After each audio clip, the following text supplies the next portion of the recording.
After a challenging day of conditions, we are almost ready to go racing for the finals here at the beautiful circuit that is the Kartódromo do Algarve. It is a brilliant circuit, 1.5 kilometers that fits just outside the city of Portimão, the beautiful coastal town, which unfortunately at this moment is seeing a lot of rain. We had sunshine this morning, sunshine earlier on in the week, but now we fall under cloud as the rain came tumbling down after the qualifying heats and all the way over the lunch break.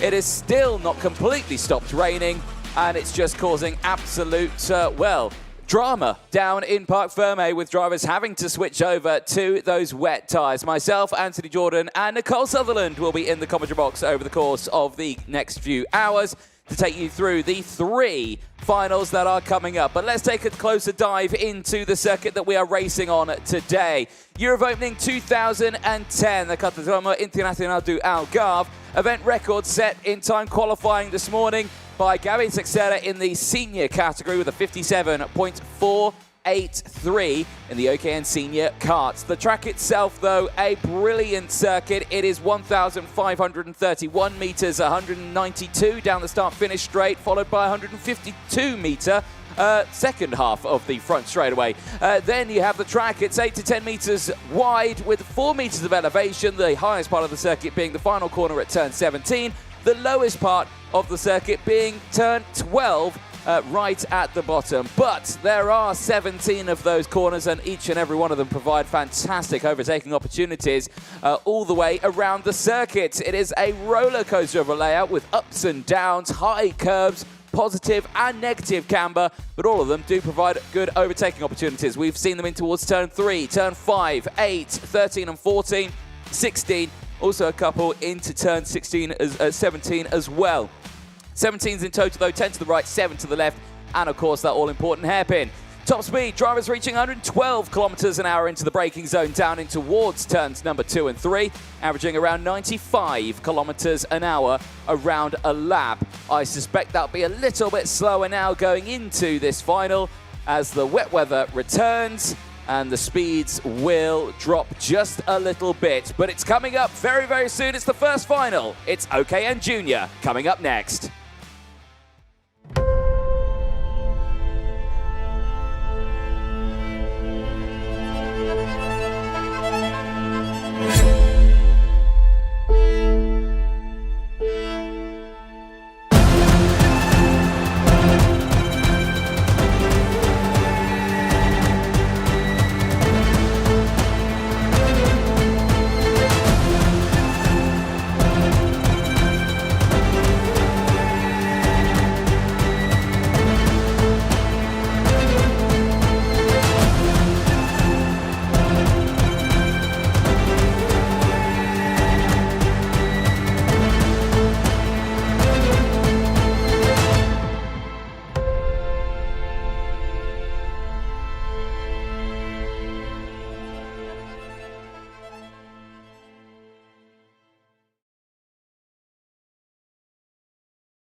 The final grows ever closer as the field makes its way out onto the starting grid for this first race final of the weekend. But let's take a closer dive into the category itself, the OKN Junior category.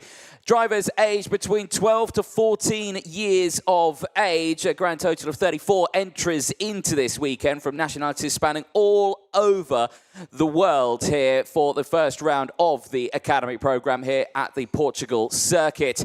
But the karts themselves, the power unit is the IAMI unit, of course. They're running on the Kart Republic KR2 chassis.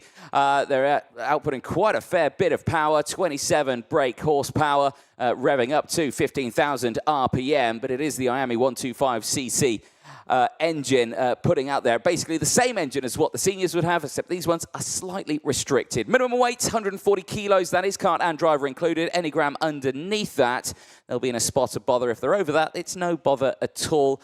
It will be to their own detriment. The tyres that they've been using, well, they've had a mixture of both over the course of this weekend. They had the Vega XH4s out earlier on. They've definitely got the Vega W6s on right now. They do get one set of those per day, and for the juniors, well, they did have to use the wet set of tyres earlier on today on a greasy circuit that then dried by lap 2, which means they effectively did a whole qualifying heat on wet tyres on a dry track, which means now, I don't know what those tyres look like, but someone who might know what they look like is Nicole Sutherland, who's down there on the grid. Nicole, over to you.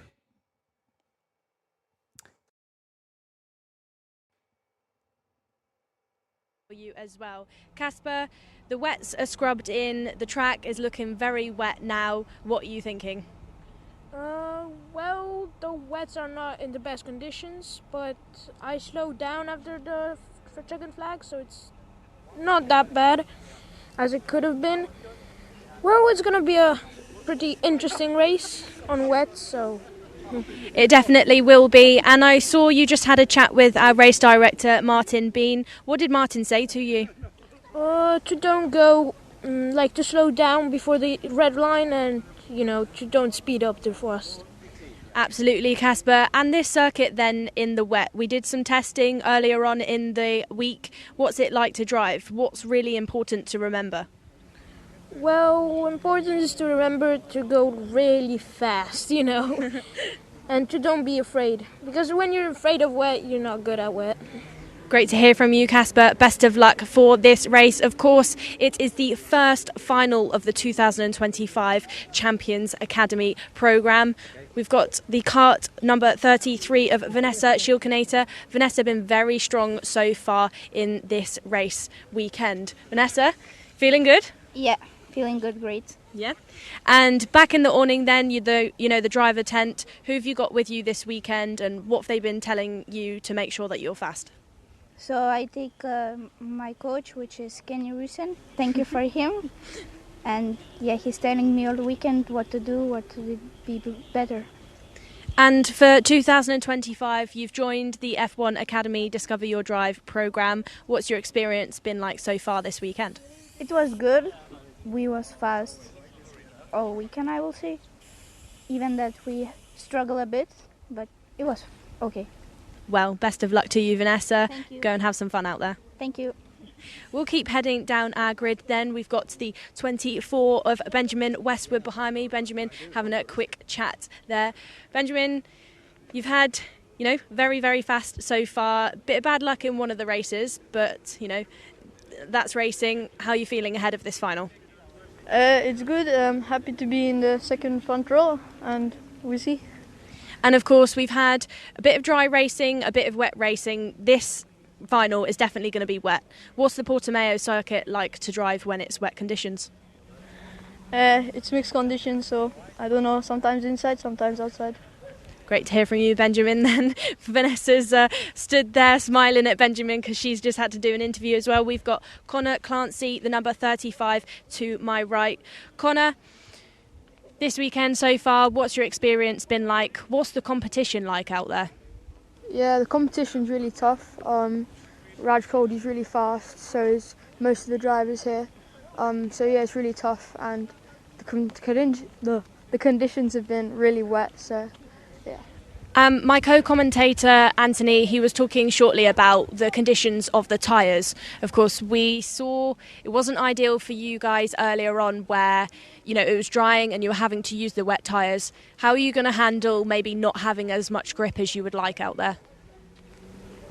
We'll see when we go out. Best of luck to you then, Connor. We'll keep heading down. We've still got some more time. We've got the number 19 next to me. That's Staciones. Keep heading down. We've got the 32. Okay. Quick interview. Is that okay? Yeah, that's fine. Wet conditions then, tricky grid, lots of competition, nerves are high, adrenaline is high. Didier, how are you feeling? I'm feeling all right. I'm not really stressed. Just got to focus on the race and hopefully I can win it.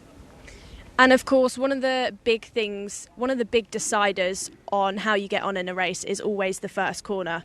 When it's wet, how do you handle that? Just take curb and look where's the places to overtake and just... Great to hear from you then, Didier. We're going to head back up into the box. Anthony, tell me how you're feeling ahead of this race. You're not a driver, but you can give us some insight as well.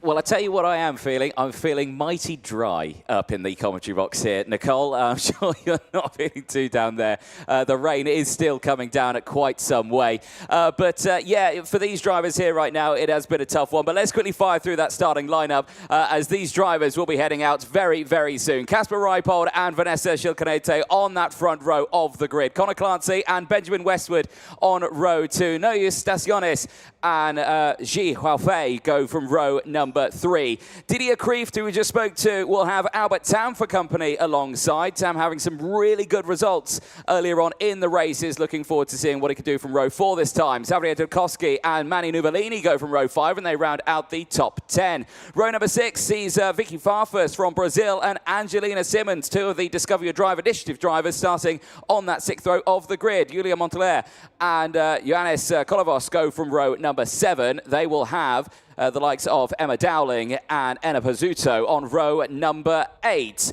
Veer Chopra and Clelia Sodu go from row number 9. They round out the top 18. They'll be very, very closely by Suleiman Puregua and Mia Oja on row number 10. They do round out that top 20.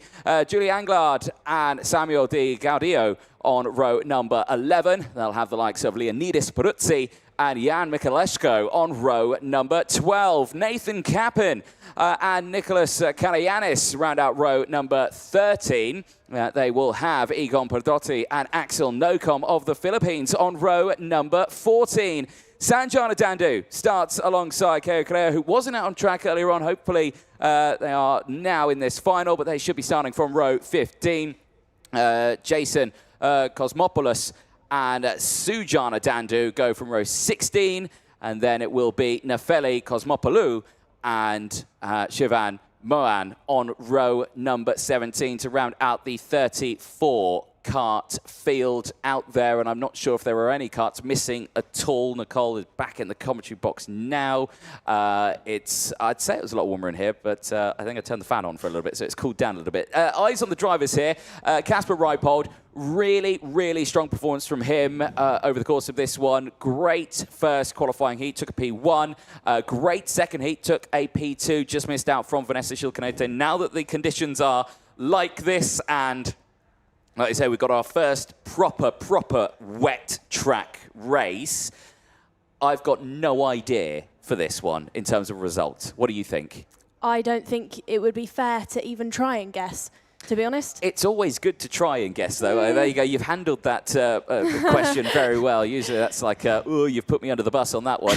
But no, it's certainly a very interesting one, isn't it? Because, like you say, the race that we had earlier on, yes, okay, they were running out on wet tyres, but then the track dried instantaneously. Yeah. That weather rain radar there in the bottom corner, big fan of that, shows just no hope. It's wet now for the end of the day. I think that's just going to be the case of it. It was, like you say, a stark difference to what we woke up this morning. The first thing I said when I left my apartment from the thing was look at the view. You can see for miles. There is a look at some of the hard-working marshals out there, and we could not thank them enough. Their dedicated work over the course of this race weekend has been absolutely sublime, and we can't thank them enough for their hard work this weekend, especially with also dealing with that wet weather. There is Vanessa Schilkanete on that front row of the grid.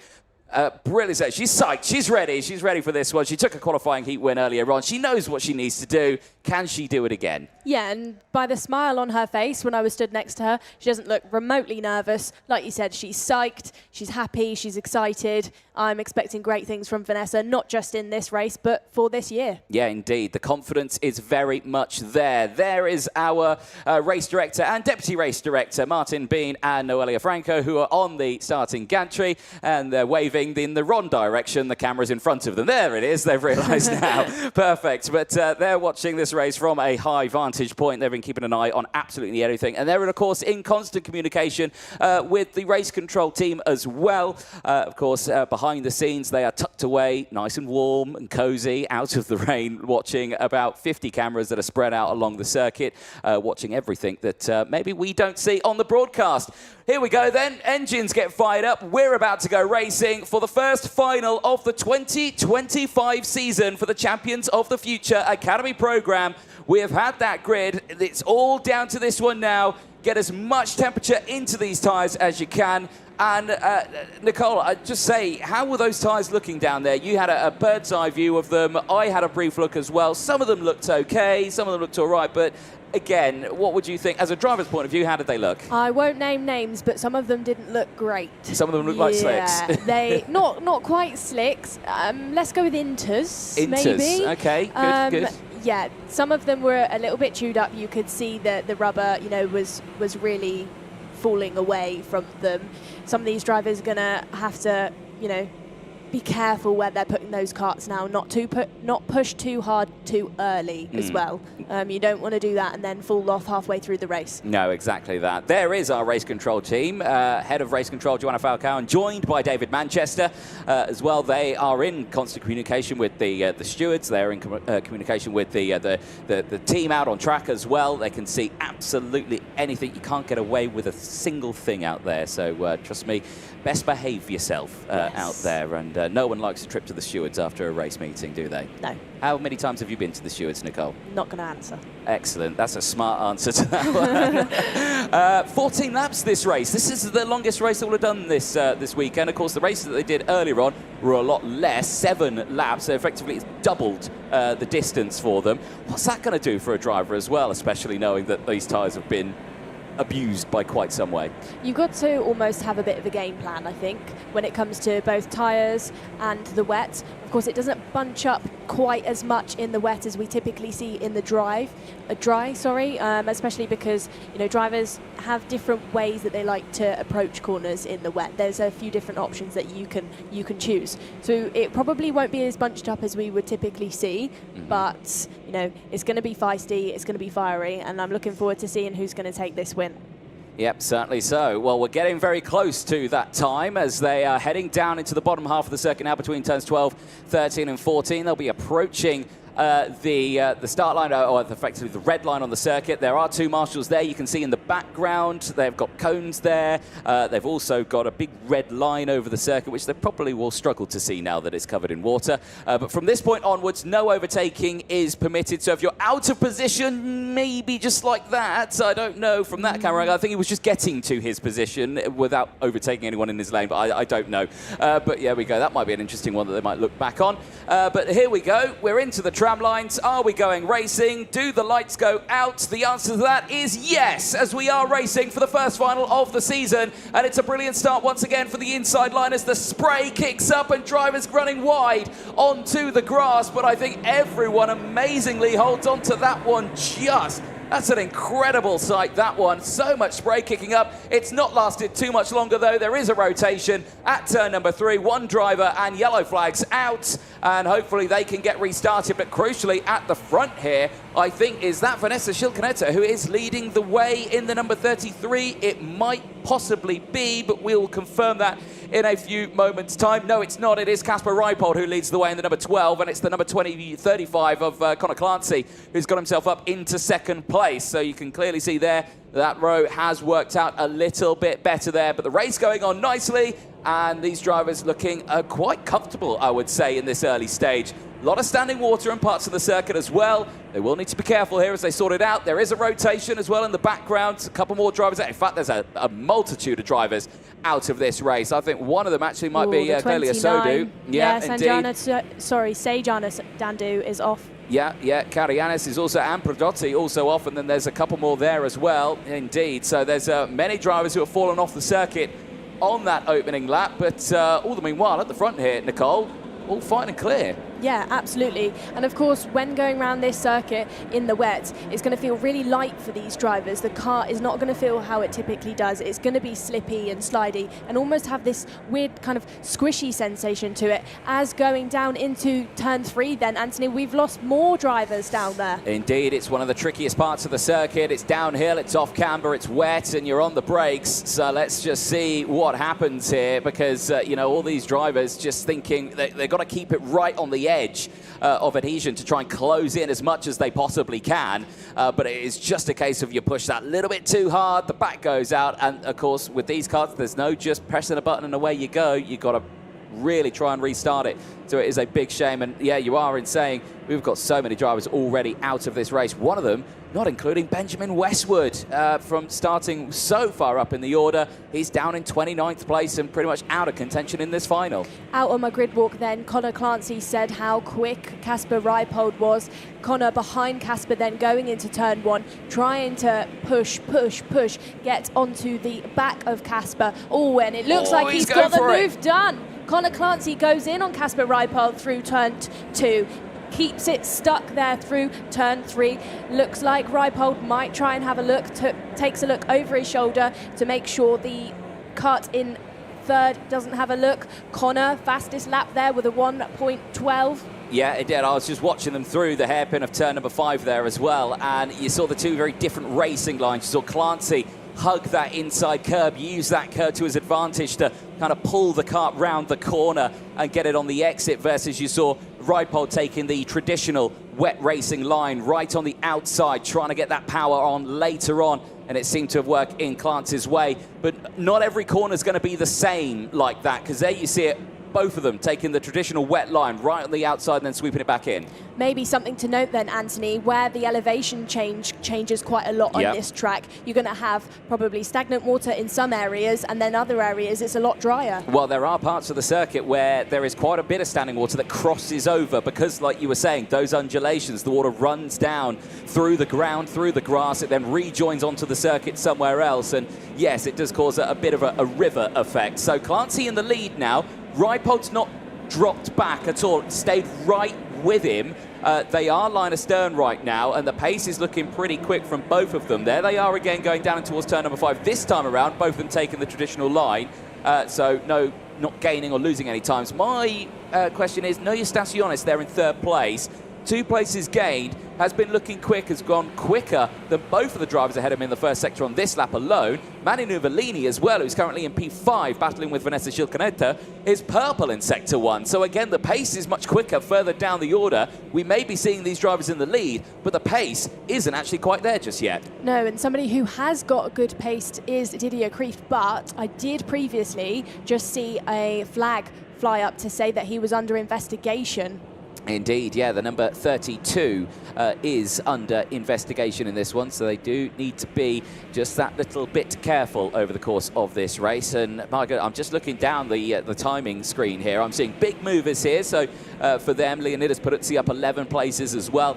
You've got Shivan Mohan as well, also up 11 places. But then I look at the names that we've lost out in this one. Nathan Capin, Mia Oja is out of this one. Benjamin Westwood, Clelia Sodu, Peregua as well, and the likes of Karayanis, Pedrotti and Sujana Dandu all out of this race on the opening laps, and we're only lap 5 of 14 right now, so still a long way to go in this one. Virtual Championship, however, is looking a little bit interesting, with Connor Clancy taking the lead of this race. He actually steps up in the points. He leads that now with 70 points to his name, ahead of Reipold, Staciones and Schilcaneta in that one. Now, these points, of course, will change as the season progresses, and of course in tomorrow as well, they will change there also. But these drivers just need to make sure they can keep the consistency over the course of the season, because we're going to some wildly different circuits over the course of this year. Of course, we head to Valencia next time out. We go to Italy, Giolesello, and there is drama. That is 45 and 28. Yeah, that's Sanjana Dandu.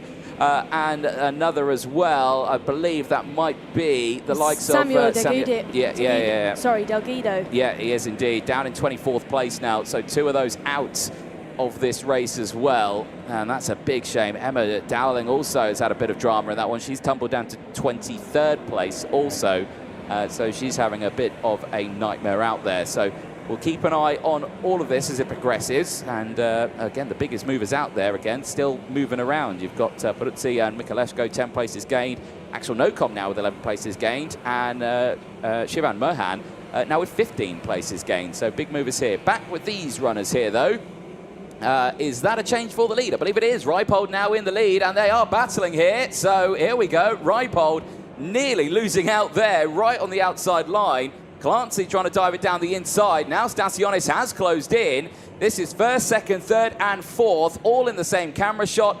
being backed by Didier Kreeft there in P4. They climb up the hill now as the rain continues to subside just that little bit now, but still plenty of water on the circuit. You can see how much spray is getting moved around on that track here, and you can see just the racing lights, how squirrely it is on the steering there through turn number 1 and down the hill. But still, just now, no changes then between the top 4, but Reipold is in control once again of this race. When Conor Clancy said he was being quick, he wasn't wrong there, but also someone who's quick. Manny Nuvolini in the background is closing in as down the inside goes Stasionis, and they're all changed around. Didier Kreeft's gone from 4th to 2nd in 1 corner alone. Superb driving.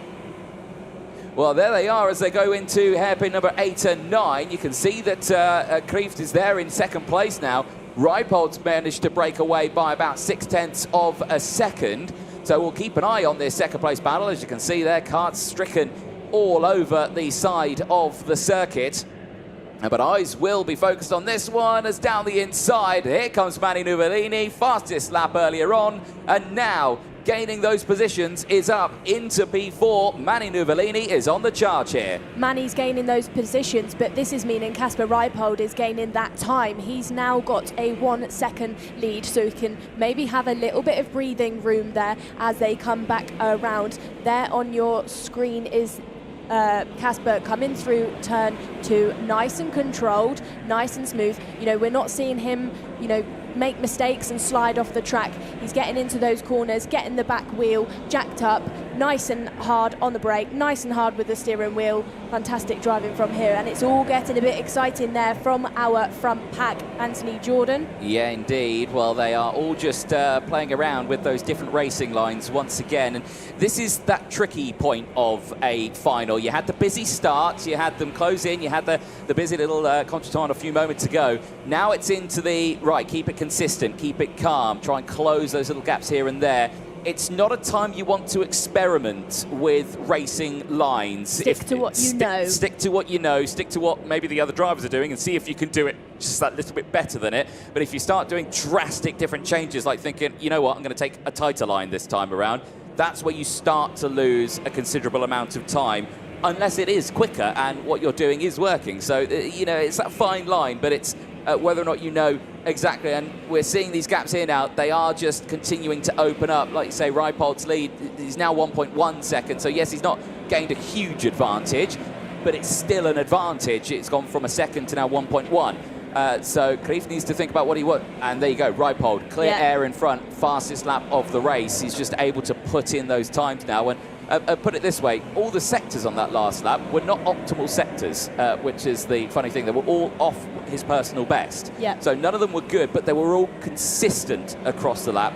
And that means the ideal lap as we go along is a 111.3 versus the 111.9 that we're currently doing, and that shows the pace. Here's that overtake that we saw from Reipold earlier on. That was at 8 and 9, commonplace. We've seen overtaking all the way throughout this weekend so far.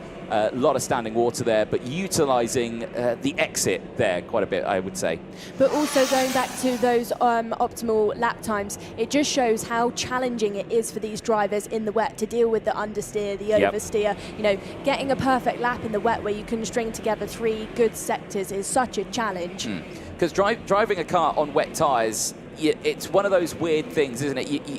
You think, okay, it's a wet tyre, you just go around and it will turn. It will do exactly what it wants. But they don't always do that. You go in and you'll turn the steering wheel, nothing happens, and then it grips and then it kind of oversteers a little bit. Yeah, sometimes you've turned the wheel and you're still going in a straight line. And you're like, is it going to slow down or am I going to turn? Yeah, it's one of those. So it's a constant fight. And of course, with these tyres being kind of abused a little bit earlier on in the weekend, where they had, or earlier on in the day, I should say, when it was dry out there, you know, certainly a very interesting one. There's a look at Casper Reipold's stats over the course of this race. Started first, currently first, but he did have to fight for that one a little bit. Crucially, Kreeft has got himself up into second. Clancy there third. They're all still fighting away, and again, no one looking like they're closing in at this point. Despite that, Conor Clancy did set the fastest lap of the race earlier on. Fractionally faster, though, than Didier Kreeft, and I'm talking 0.02 of a second faster. That, though, is probably the battle I'm going to keep an eye on, and there you can see a very different racing line there. Clancy not going to the apex, staying on the outside, staying on the relatively dirtier part of the circuit to try and push that one along. Is that working for him? The answer to that is yes, because he was 0.4 of a lap faster than Didier Kreeft on that last lap alone. Yeah, and in theory, really, as well, Connor, where he's in P3, should be faster because he's in that toe. There he goes. There he goes, up the inside there on Didier Kreeft. Didier Kreeft having a look then, got it back, got the move back. Connor has to tuck back in behind, take it steady. It looked like he just overshot the corner, maybe didn't hold the brake properly, slid out to the outside of the track, and Didier was then able to get back through. Yeah, indeed, but Didier is under pressure though because he runs a little bit wide on the exit there. But this is going to be a tough one for both of these drivers because, yes, I think you bang on in what you were saying there. He just missed that inside curb. If it was able to just grab that curb... hooks you round. Yeah, hook you round. Yeah, it would. So there we go. But this time around is not this time around. Let's see what happens up into the final corner. Kreeft looking a lot stronger here. And again, the drastic different racing lines. Clancy taking that wider line. He's tucking in. He's lost a fair chunk of time there because that last lap, it was actually 0.2 of a lap slower. And I think here is those moments there on the dirty stuff. Yeah, and you can see that was the pressure that I think he was under. He was very lucky to actually bring that back on the circuit without really causing him too much drama. Yeah, and getting that mud all over his tyres. Yeah, it's fortunate that that time lost in that corner because of that didn't cost him that space. Suboptimal, yes. I would say it was. Yeah, suboptimal tyre condition. Here though, someone who's got all four firmly attached to him, Rijpol leading the way now, still by 1.1 seconds. There is a look at the virtual championship as it stands at this moment in the weekend. Rijpol leading that with 75 points. Clancy from Kreeft 58 and 55. So Rijpol at the moment is taking that early lead, but we're effectively race 1 of 2 over a weekend, and there's 6 weekends, and yes, so there's plenty of point scoring opportunities. And then a bit of maybe background information on Casper then is that he is used to the Kart Republic machinery. Yeah. So the advantage in these wet conditions, he knows the kart, he knows how to pull that grip out of it, which I think he's showing out there and is using to his advantage. The Kart Republic chassis is one of those where if it's set up perfectly, it's rapid and it's really grippy, but just something a little bit wrong and it feels like it's all over the place. It's one of those fine-tuning machines, and you're right in saying a lot of these drivers do in other disciplines. They race on the Kart Republic chassis. For a lot of them, it's their first time on a Kart Republic chassis, so it's one of those new things that they're learning. And of course, they've got the mechanics that they bring along. It will be their personal mechanics of choice, of course, that if they have a good knowledge of the chassis as well, definitely usually helps out also. So we're running around nicely. We're on lap 13 of 14. And still, right now, the gap 1.7 seconds. The battle's definitely on for second place, but Rijpol here just needs to keep his head down and get that kart to the end. Kreeft and Clancy is the battle on our screens right now. Nuvolini still there in 4th place, is pushing through. But let's see what happens. Last lap board then comes out as the rain still holds off for the time being. The track not dry at all. It is still soaking wet, and Rijpol leads the way by 1.5 seconds. You can tell he's backing off. He's lost 0.2 of a second on that last lap alone, and he is just thinking, right, let's just bring this kart back as much as we can. Keep it clean, keep it ready for tomorrow, of course. Tomorrow is a brand new day of racing for them, so the weekend's not over, despite the fact this being a final. Eyes on him, though, as they go up into the midsection of the lap. Just watching his kart control here, just dancing through it. You can see small inputs on the wheel. He's not fighting it too much. He's not agitating the rear of the kart to try and get it rotated. He kicks up a bit of dirt there on the exit of turn 10. And that is one of those tricky corners where you can carry a lot of speed through the corner. Climbing back up the hill then, not long left in this lap. There's no fighting in the background. Kreeft, Clancy, Nuvolini are there in 2nd, 3rd and 4th. But leading the way for Poland, Kasper Rijpol with one more corner to go in this first final of the season. It is Rijpol on top for Poland in Portugal. A delighted end for him as he can celebrate his way back to Parc Fermé, finishing ahead of Didier Kreeft from the rest of the field. Conor Clancy finishing in 3rd place on the line. A brilliant, brilliant race, but in the end, all of them, I think, settling for position. But Reipold here, what a race he has had. What a first day he has had, and hopefully for him, he can repeat that all tomorrow. A win and a second earlier on in those qualifying heats put him on pole position for this final, and he's taken it from flag to flag. He had to fight in that early stage though, but no drama for Casper Reipold. He is on top here on the first day of 2025 in the Champions of the Future Academy program. There it is then, Casper Reipold, Didier Kreeft and Conor Clancy are your 1, 2, 3 in the first final of the weekend. 2 finals to go, of course, mini and senior. And there's a look at the full classifications at the end of that one. Nuvolini from Staciones, Gilcanete from Albert Tam, Dudkowski from Simmons, Julia Montler from Vicky Farfus. Then it's Nocom with a 16-place gain from Jan Michalesco's 11 places gain. Veer Chopra from Gilles Halfay. Leonidas Peruzzi in 16th place from Eda Pazzuto. Julie Anglard, Keo Kera finishing in 19th after gaining 11 places. And Shrivan Mohan finishing in 20th place, 14 places gained. Yanis Kolovos finishing in 21st place. And out of the 34 runners, only 21 finished that race. The retirement start from 22nd downwards. That is a huge shame for many of them, but like you say, the conditions out there very, very challenging, and like we were saying, for some drivers, those tyres just pushed to the ragged edge there over the course of that qualifying heat that they had earlier on. So it tells me there'll be a lengthy wait between now and that next final. Of course, podium presentations coming up immediately after these finals. We'll be down on the podium very, very soon, so don't go anywhere. We will get to see our top runners celebrate on that podium. But there you can see Casper Reipold coming back in over the weighbridge to make sure all is well and all is fine with his kart. And you've got to say, what a drive for him. No dramas in that one at all.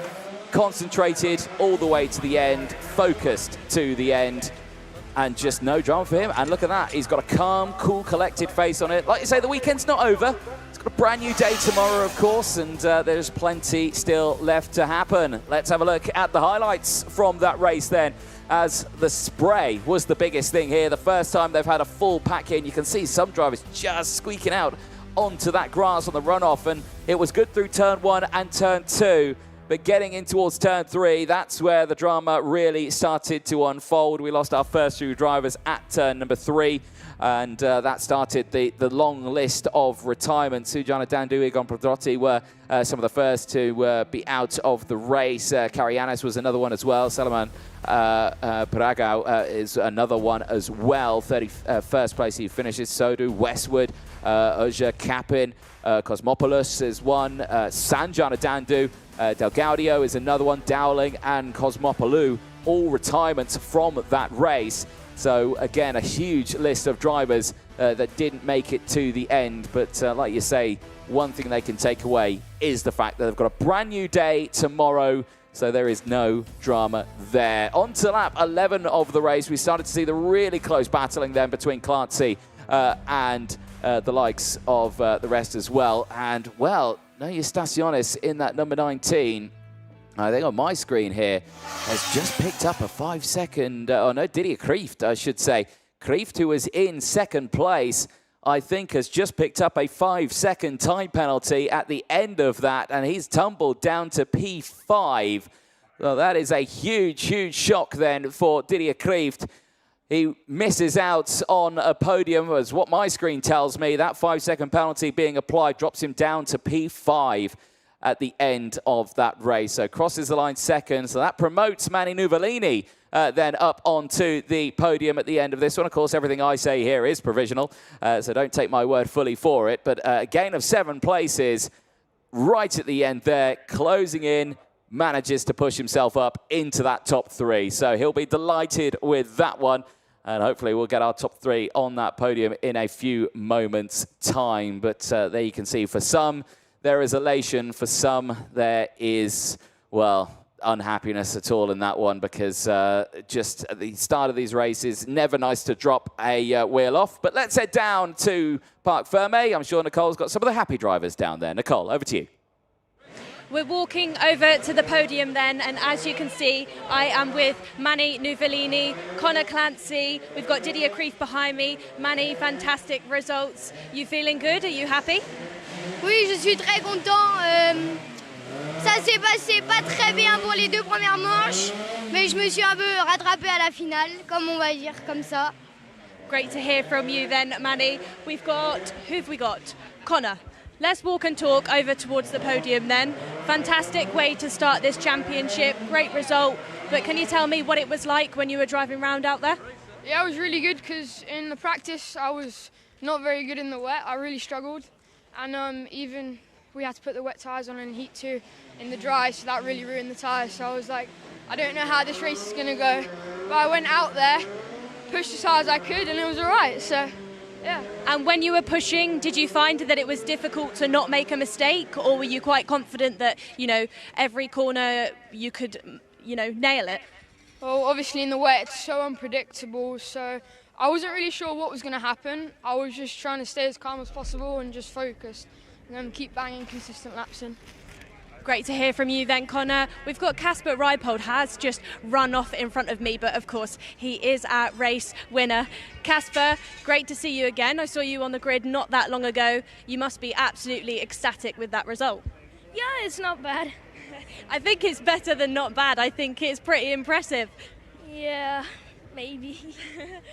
And then, of course, you're going to be taking a trophy home. We've got another day worth of racing tomorrow. But for today's racing, who have you got to say thank you to? Who is it that's pushed you so far this Saturday? I want to say thank you for sure to my dad.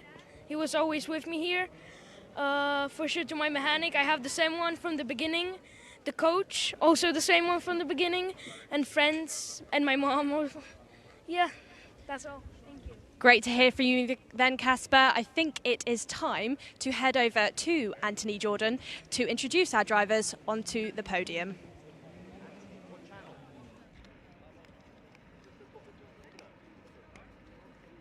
Okay, guys, you have all the drivers here, so you can give us sound for the podium whenever you want. Thank you very much, ladies and gentlemen. We are now ready to start the podium presentations for the OKN Junior category. We will start, of course, with third place. So please welcome onto the podium, representing France, finishing 3.9 seconds behind the race leader. It is Manny Nuvolini. In second position, please welcome onto the podium, Connor Clancy. And finally, your race winner for Poland, it is Kasper Reipold. We will now listen to the national anthem of Poland.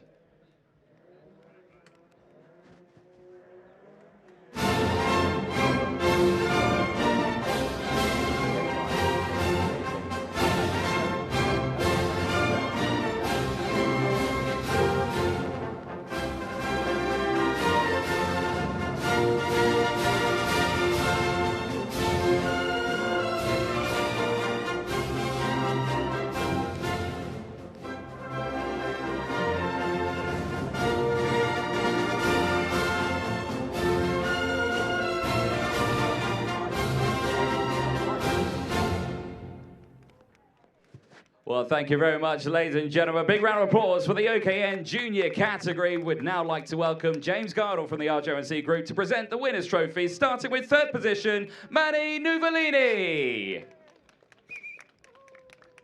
To second position, Connor Clancy. And your race winner for the first final of the 2025 season, Kasper Reipold. Well, a brilliant end to their first final of the weekend. Drivers, hold those trophies nice and high up in the air for me, please, above the head. There we go. Manny, above the head. There we go. Lift it up as high as you can. There it is. Big smiles for all the photographers out there. And then finally, we'll get the top 3 on the podium as well. So guys, if you jump up on the top step for me, all get nice and close in. Perfect. One big group photo for the photographers out there. A great way to end, despite the fact it is raining just that little bit. The sun was shining earlier this morning, but unfortunately it didn't stick with us. Well, once again, ladies and gentlemen, big round of applause for your top 3 in the OKN Junior category. Well, plenty of racing left to go. We are not done yet in the weekend. 2 finals left, but now it is time for Mini 60. That is coming up next.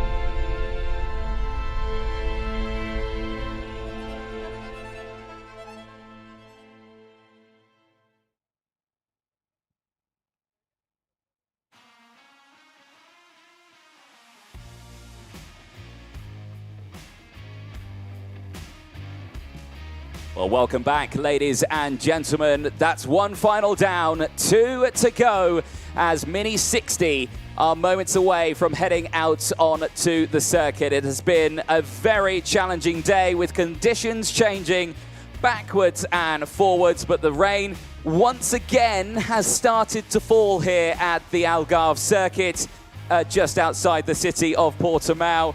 There you can see the minis making their way onto the track. A tough time for them now because they have had wet running over the course of this weekend. They have had to practice their testing, everything like that.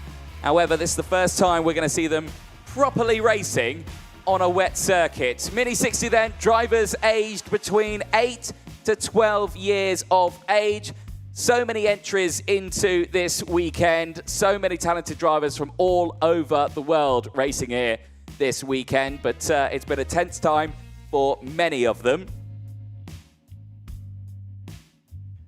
The power unit, Paralin Opportunity, running on that chassis again. They have been joined by TM Kart to provide the Mini 3 engine, the 60cc engine that outputs around 12 brake horsepower. Revving up still pretty high, 14,000 RPM. Minimum weight, of course, a lot lower. Much smaller kart and drivers, 110 kilos is the minimum weight. And, of course, if they are underneath that, they will be in trouble at the end of this race. So, of course, these drivers and mechanics have to make sure they've got the right amount of fuel in there to undo the race and also be overweight at the end of it. The tyres, again, they'll be sporting those Vega WM1 tyres on board. They have used the M1s over the course of the weekend, of course, with dry running, but they do get the 1 set per day. So these wet tyres here will literally be used for this race, and then if it's wet again tomorrow, they'll have a brand new set. So it's literally just this race, so they can use and abuse these tyres over the course of this next race. And here is a look at that starting lineup. Perico and Zucchetto on the front row of the grid for this one. A very competitive group of drivers. Gottschalk as well, and Mathis Brajot joining them on that second row of the grid. Theo Palfrain and Jay Kostecki round out row number 3. Portugal versus Australia inside that top 6. Daniela Verber and Zane Burgess go from row number 4. Aaron Mason and Vincente Capella round out row number 5. They'll have Jan Gazielik and Benjamin Karajkovic on row number 6. Brody Dowling and Ari Kallenberg round out row number 7. Achilles Peruzzi and Ava Lawrence go from row 8. They'll have the likes of Daniel Hakkinen and Alba Cueva on row number 9. And keeping them inside that top 20. On row number 10 sees the likes of Rian Rashid and Atika Mir going from the top 20. Row 11 sees the likes of Rivan Preetham and Alessandro Salis. Then it's Stanislav Zarko and the likes of Manuel Kalendi on row number 12. Row 13 and the penultimate row sees Ronald Ventnor and Samar Chopra. And row 14 at the back of the field sees Giovanni Desani Jr. and the likes of Potensko Miranda from Chile, running out the 28 runners over the course of this race. They've had a challenging weekend, like we're saying, up and down, backwards and forwards with the weather and the track conditions, of course. It's been an absolute roller coaster for them.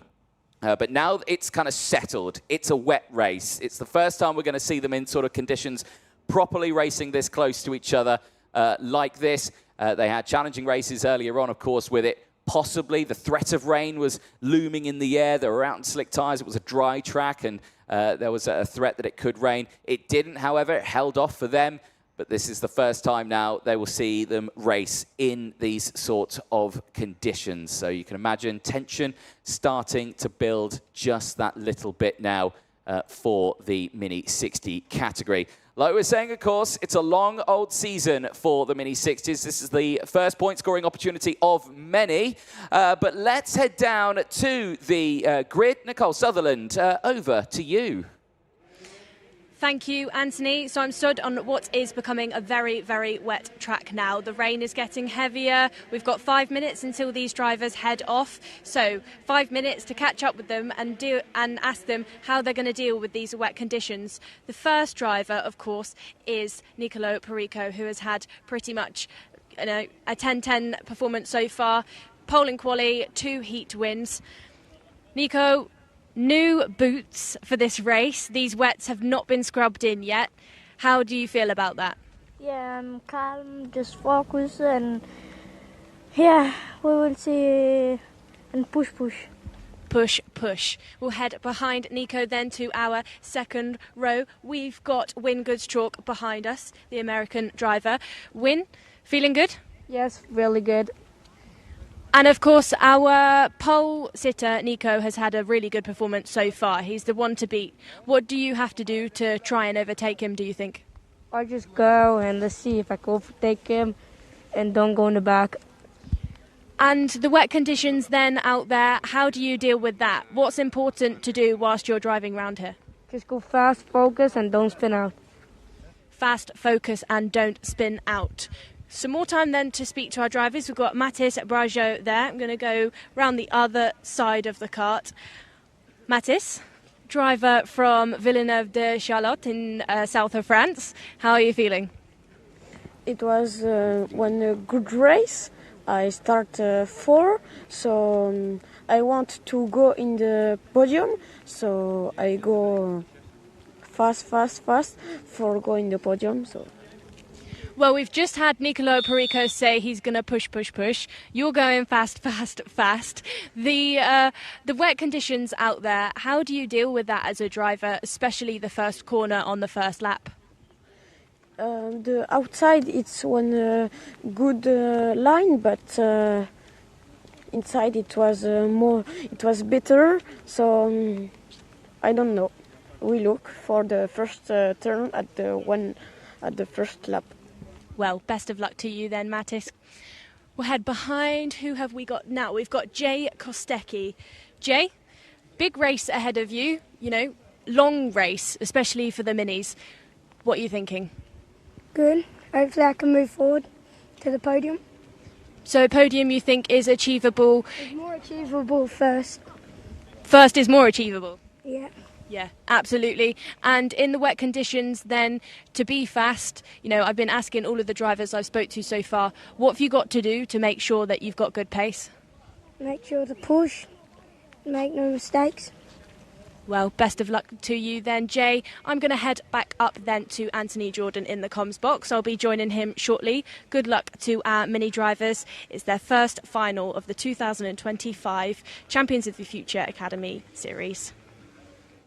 Thank you very much, Nicole, down there on the grid. I've got to say, you're doing a sterling job with that rain pummeling down on the grid there. It's absolutely awful out there. at the moment, and hopefully we get a break in the cloud at some point, but something tells me that's wishful thinking at this point of the weekend. You can see there the water running down from the sort of paddock area, kind of over the circuit just a little bit at one point, and that same strand of water goes all the way down. It cuts across the track between turns 8 and 9. It goes all the way down between 11 and 12 as well, so it's a long old kind of a river that falls down the circuit a little bit on the track, but the drivers have dealt with it nicely. There is Nicolo Perico starting this one on pole position. Brand new wet tyres on board. This is the first time they'll have used these wet race tyres.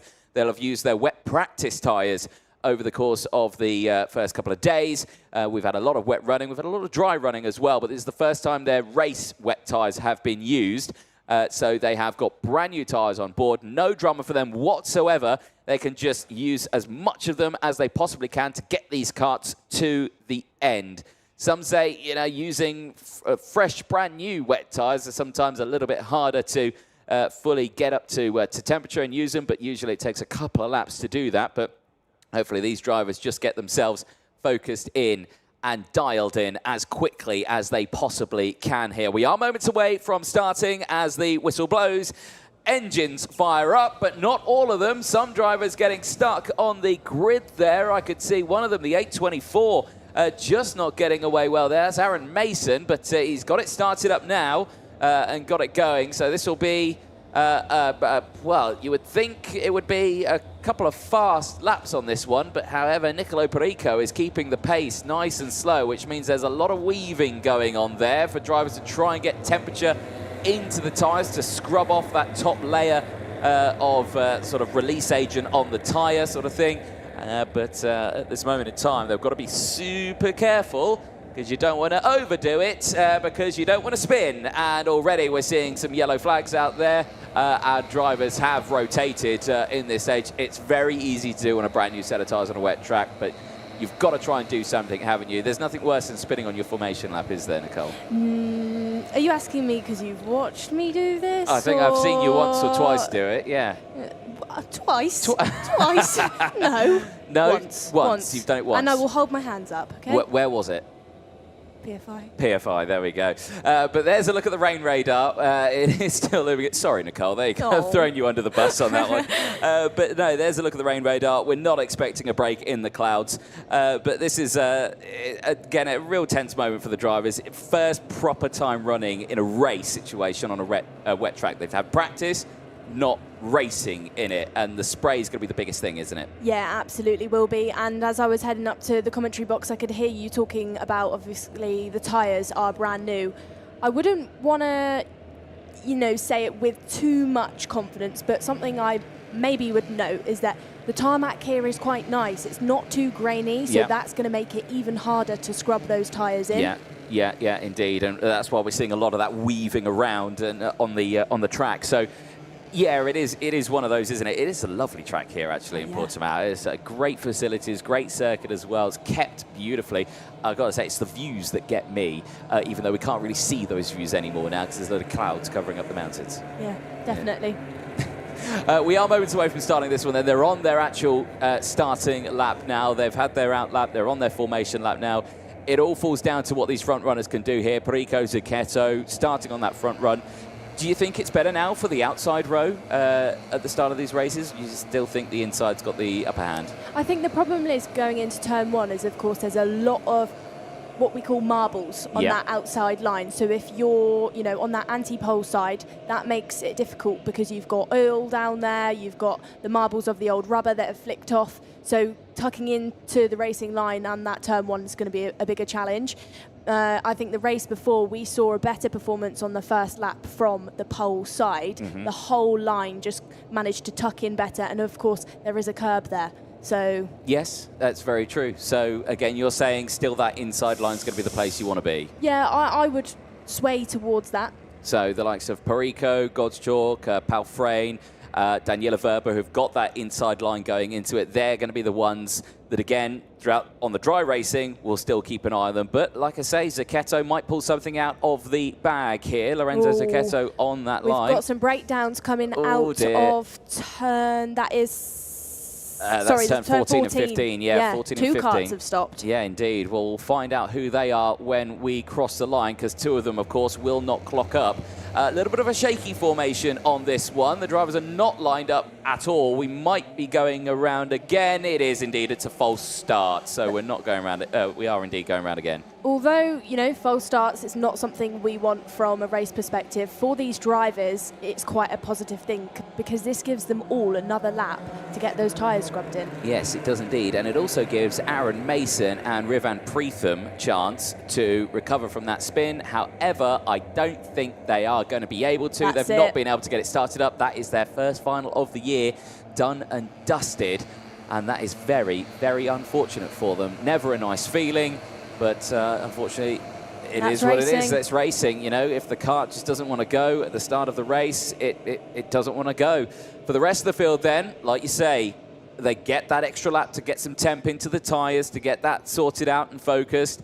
So let's just see what happens at the start of this one. But that start, a little bit shaky. You didn't have the two rows in form at all there. There were some drivers not in the tram lines. There were drivers who were, like you say, 10 kart lengths behind where they should have been. So it's just a case of really backing it up, keep it nice and steady, not obviously too slow that you oil up and mess up the engines. But again, these starts are not easy. They're tricky. And there's more drama. Oh, no. That, I think, is Brody Dowling, unfortunately. The driver from South Africa. He's not come through the second sector. So I think Brody Dowling's become our third retirement. There's another one. Somebody else. That is Brody Dowling as well. That is Brody Dowling who we're talking about. There's more, Anthony. Is there Somebody more? else is... Oh, yes, up more. the hill. Oh, blimey, they're dropping like flies at this point. Yeah, and did 3 more off the track there. So we've lost 7. And there's another one going. So, oh, my goodness, we've lost about 6 karts before this race has even started. There is another couple of them there as well. Was that Jake? I don't know who that was. There are many. And look, the grid it's not formed up again on the left-hand side. I think they're going to be going round again on this one. No, we're going racing. We are racing. The inside line's got the jump on it. There are multiple karts missing from this. Over the start-finish line, there's another kart. Yeah, I think they're just getting bogged down with water on this one. There's so much spray kicking up in the air. This is absolutely suboptimal for the minis. For the rest of them, though, they have got going in this race. So Perico with the lead. He had the inside line, so his line was good, which means the likes of Gozchuk, Palfrain and Daniela Verber, I think all are up there. But the outside line, Lorenzo Zucchetto, I don't think he was there at all. I think he was missing from that order. I think he was one of them that just lost out. And, of course, the marshals are quickly running on the track to try and clear those moments out there. They've done a brilliant job. Oh, and they've gone straight on as well at turn number 8. One of them straight off the track at turn 8. It is Daniel Hakkinen. Yeah, off the track. He's going to try and get it back on. And, unfortunately, he's got himself beached there on the runoff. He will go no further in this one. I've got to say, this has been a very, very dramatic start to this final here. It absolutely has. We can't tell you yet who we have lost, but I know who we haven't lost is Nicolo Perico. No, yes. What a start by Nicolo. Yeah, indeed. Purple sector 1 and 2. He's utilising that clean air at the front, pushing away. We've lost a lot in this. I think Teo Palfrain is one of them that we've lost. Daniela Verber, Zane Burgess, Aaron Mason.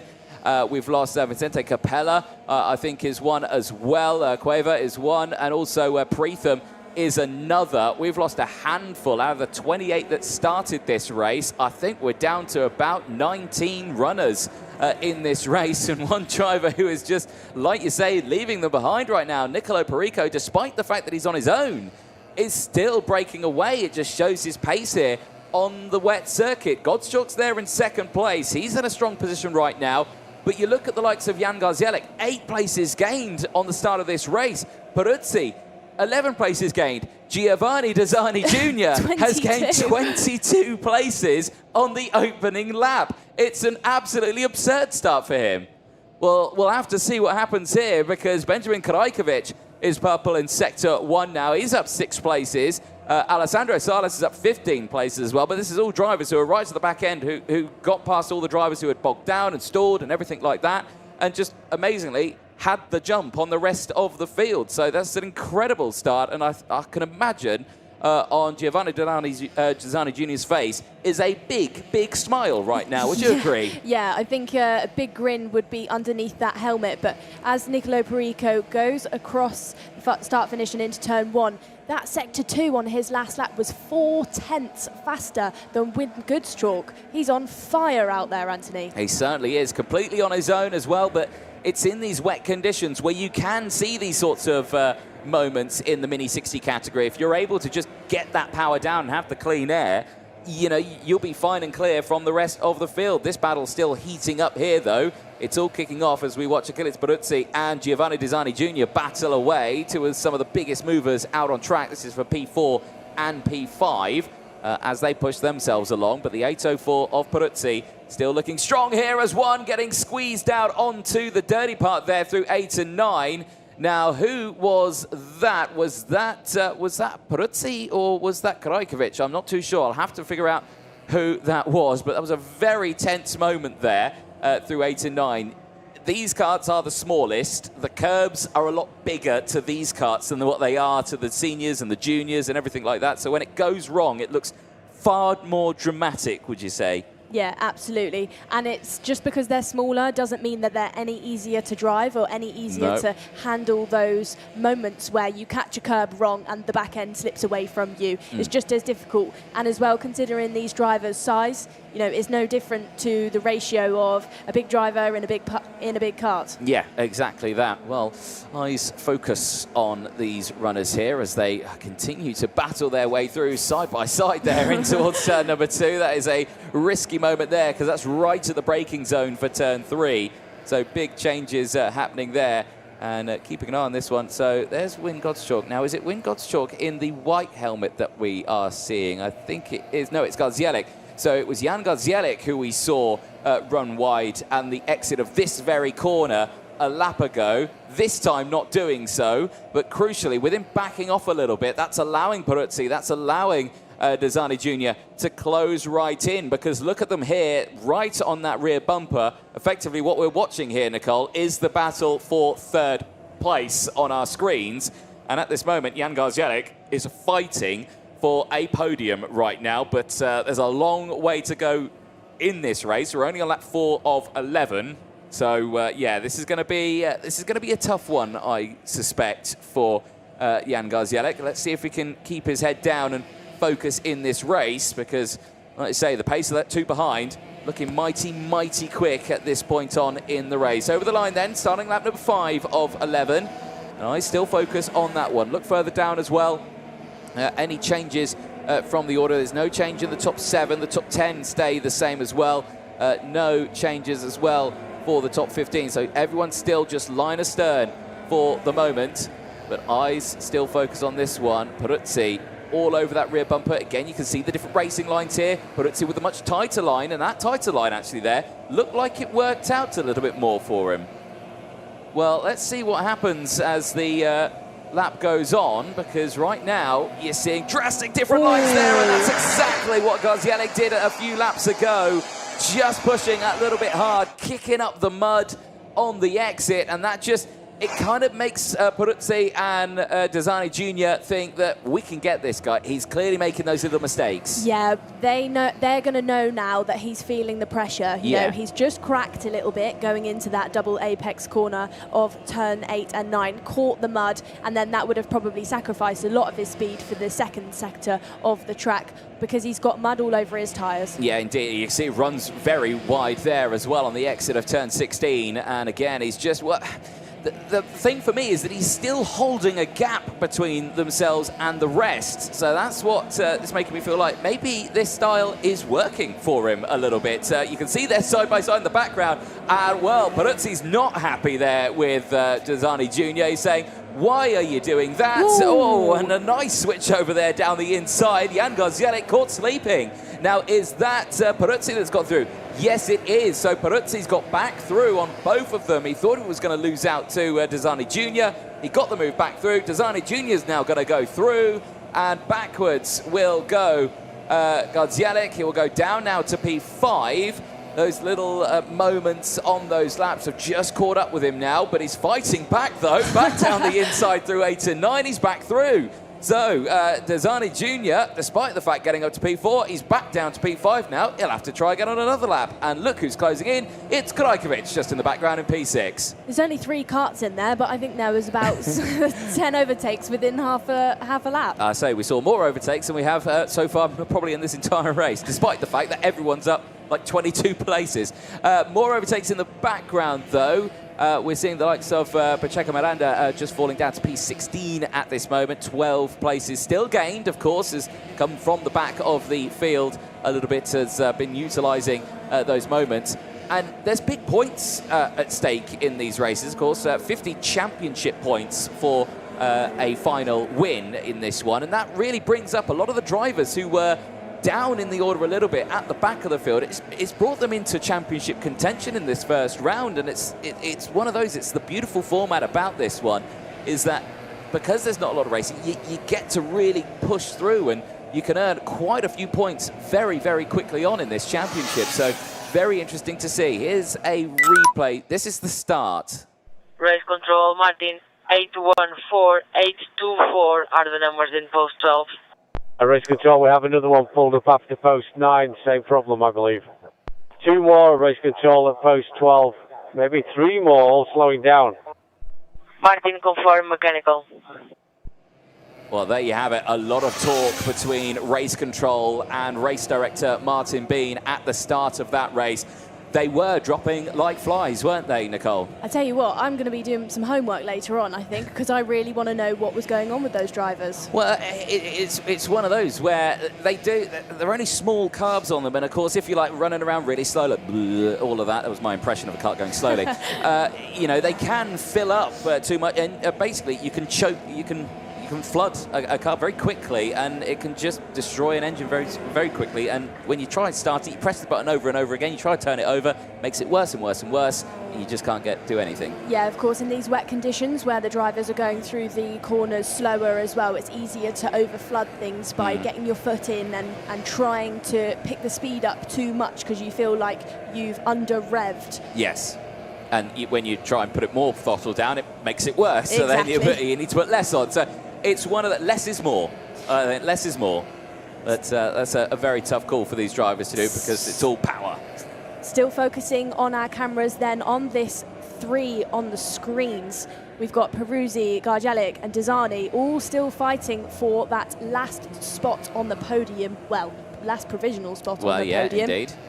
But we'll keep a close eye on this one. And again, just the sectors coming in now. Personal best, they're kind of backing off a little bit now. They're all just thinking, right, let's just try and get these karts to the end of this race. Very late on the brakes there for Desani Jr. in the yellow helmet just going through the final corner. He's behind there, Garjelik, and he might be going for a move here. Let's see what happens as they head down the hill then towards turns 2.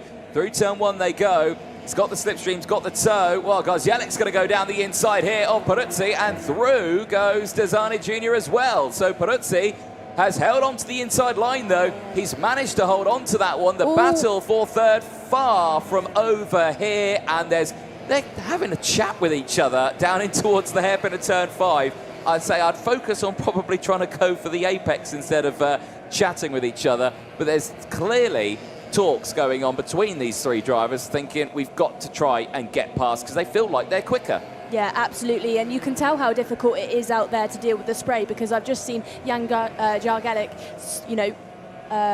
wipe his visor because there's so much water over there.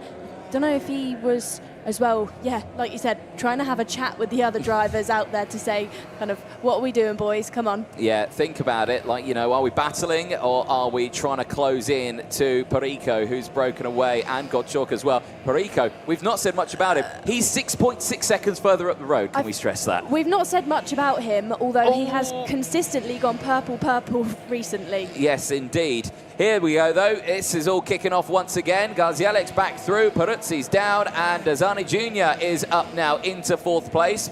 Make that 23 places gained for him. So that is not just a fluke of people breaking down around him. He certainly had to fight to get to that position, and he's fighting very strong right now, right at the cusp of it, and he is fighting for a podium finish here, because now Garjelik is on the defensive once more. Ghiazzani Jr. trying to go for it, 3 wide in the exit of turn number 5, and amazingly, they all find a piece of circuit to themselves and not into each other. Brave by Achilles Peruzzi, really thought, you know, I'm going to have a go up the inside, didn't quite work, and I think he was quite lucky to actually make the corner there. Yeah, indeed. Garzielek holding on to this one for the time being. He's done a brilliant job holding on to P3. Had the moments earlier on, running wide, dealt with that, fought back, closed in on these two again, holding on to third place. And do I dare say they're closing in on Gottschalk? Has a move been made? Yeah, Peruzzi through past the likes of Ghiazzani Jr. So Ghiazzani Jr. back down to P5.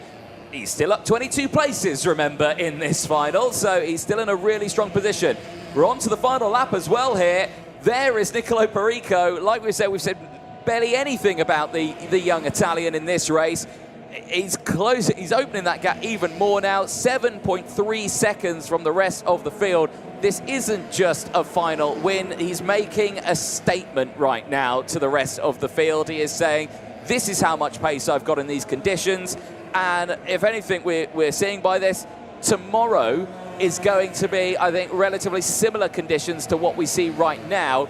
The rain is still pummeling down out there. It's absolutely awful conditions. But let's see what is going to be happening here because, well, for Nicolo Perico, it's just one corner after another. Some drivers, they don't like this sort of situation where they're on their own and they're just thinking, right, I've got no one to kind of watch, I've got no one to push me. It's just I'm doing effectively a glorified practice session right now. A lot of drivers just feel like they make those little micro mistakes when they think no one's looking. But this young man here has delivered an absolutely exceptional race, and we are going to see Italy on top of a podium for the first time in 2025 for Mini 60 in the Academy program.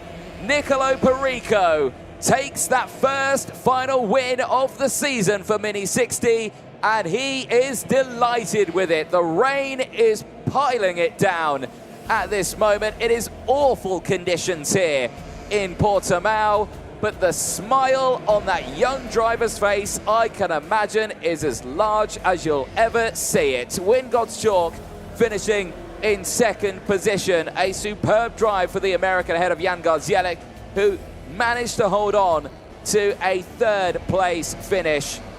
A superb drive there. Achilles Peruzzi, P4, 11 places gained. But I've got to give it to Giovanni Ghiazzani Jr., 22 places gained to finish in P5. A superb drive for the young man who represents the United Arab Emirates here this weekend. Krajkovic finishing in P6 ahead of Ava Lawrence. Ari Kallenberg in 8th place ahead of Jay Kostecki. And Matis Brageau rounds out the top 10. But there is your top 3. Nicolo Perico, Win Gottschalk, and Jan Garzielek round out that top podium. There's a look at the rest of the results. And I've got to say, it only goes down to the top 18 on this grid. They are the only drivers who crossed the line. Tika Mir finishing in 12th place. Alessandro Sales finishing in 11th place. Rashid in 13th from Kalendi. Then it's Miranda from Ventnor. Zarco and Chopra, who were the 18 that finished that race. The retirements, Zucchetto, Palfrane, Verber, Burgess, Mason, Capella, Dowling, Hakkinen, Cueva and Preetham all out of this race. Here's the start. You can see the outside line, nowhere to be seen at that point. They just hadn't got the power down where they needed to, and unfortunately that gifted the race lead to so many of them. That was Daniel Hakkinen, unfortunately, out of the race in that early stage, trying to push it back onto the circuit. Unfortunately, missed out on that. What is so easy to do, just to miss that braking zone, end up on the dirty stuff and just out of the race. A big shame for him. But the race continuing, though, and some brilliant little battles there for third place. Jan Garzielek, Achilles Peruzzi, and Giovanni Ghiazzani Jr. just topping and tailing all the way throughout this one. This was Peruzzi trying to get back up into third place, doing so. A brilliant little drive there. Then you see Giovanni Jr. getting up and pushing through in that early stages after the little moments for Jan Garzielek, but he wasn't fazed by that at all, was Garzielek. You can see here, no drama, back down the inside, utilising that slightly tighter line to close in, gets back up into third place later in the lap.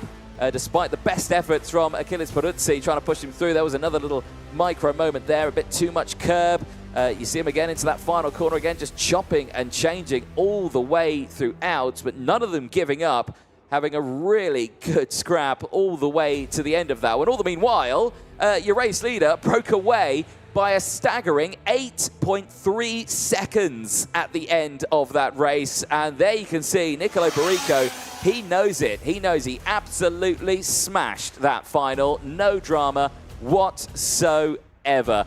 Well, if that's a sign of what we're going to see over the course of the rest of this weekend, it's a busy day tomorrow again as well for the Minis. They'll repeat absolutely everything. There's his mechanic the nice little celebration that he needs. Congratulations, lad.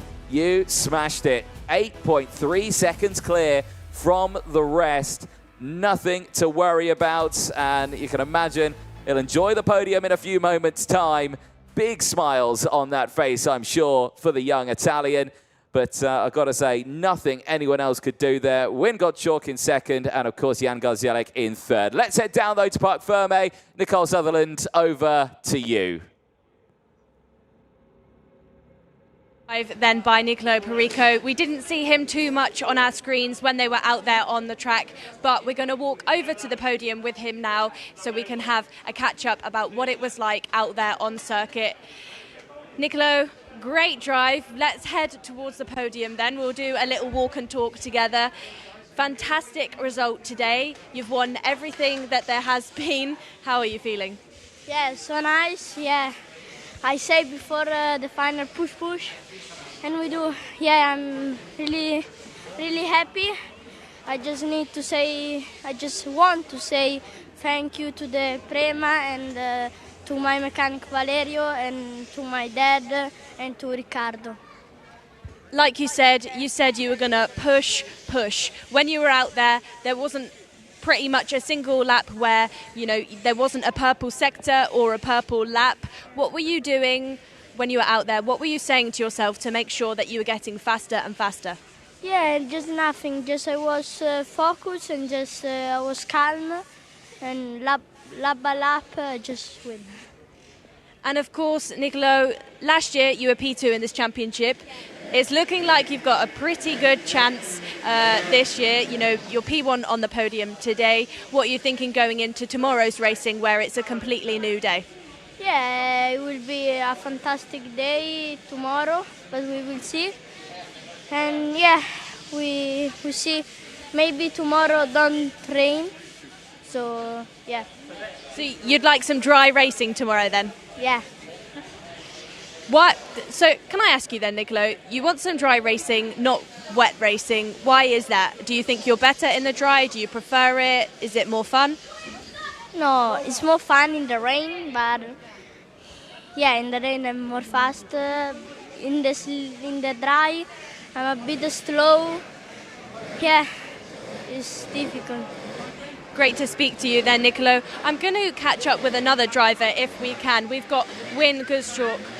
Win, quick catch up then. Good driving out there. Can you tell me about the battle out there on track? On the back, I was alone. I got second. So when you were driving round, behind Nicolo, he was pushing very hard. He had a big gap. Were you trying to catch, or were you just trying to keep it steady, and were you happy with the P2? I was just trying to keep it steady because then I won't spin. Did you find that it was, did you think at any point you were going to spin? Did you have any moments where you made mistakes? No, I'm not going to. I knew I'm not going to spin, but I did some mistakes. Great to hear from you then. We've got Jan behind me as well. Jan, racing out there, how did you feel? What did you think of it? I think I like very rain and I'm fast on the rain and I like rain. Great to hear from you. We're going to head down towards the podium. We've still got our race winner, Nicolo. Nicolo, we've got more time to have a chat as we head down here. Try not to get your hair too wet. I wish we had brought an umbrella. You'll be lifting that podium trophy up very shortly. Maybe you can use that as your umbrella because it's getting heavier and heavier. Tomorrow's racing then, I've already asked you about it, but are you excited? No, I'm not excited. I'm just focused for tomorrow now. Yeah, and we will see for tomorrow. Stay calm like today and push. Push. And as soon as you get back to the hotel tonight, what do you do when you finish a race to make sure that you're going to be fast tomorrow? Is there any special dinner that you have or anything you do to prepare? No, I just go to sleep more early. Yeah, sorry, more early, and yeah, stop. We're heading towards our podium then. Very shortly, these drivers are going to be rewarded their trophies, the 1, 2, 3. Anthony is ready to introduce these drivers onto the 1, 2, 3 steps. Anthony, over to you.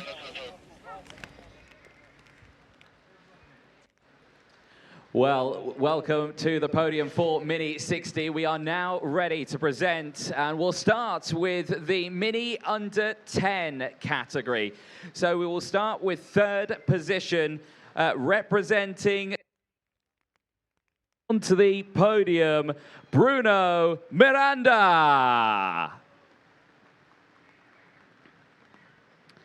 In second position, Benjamin Karajkovic. And the winner in the Mini Under 10 from the USA, it's Win Gottschalk.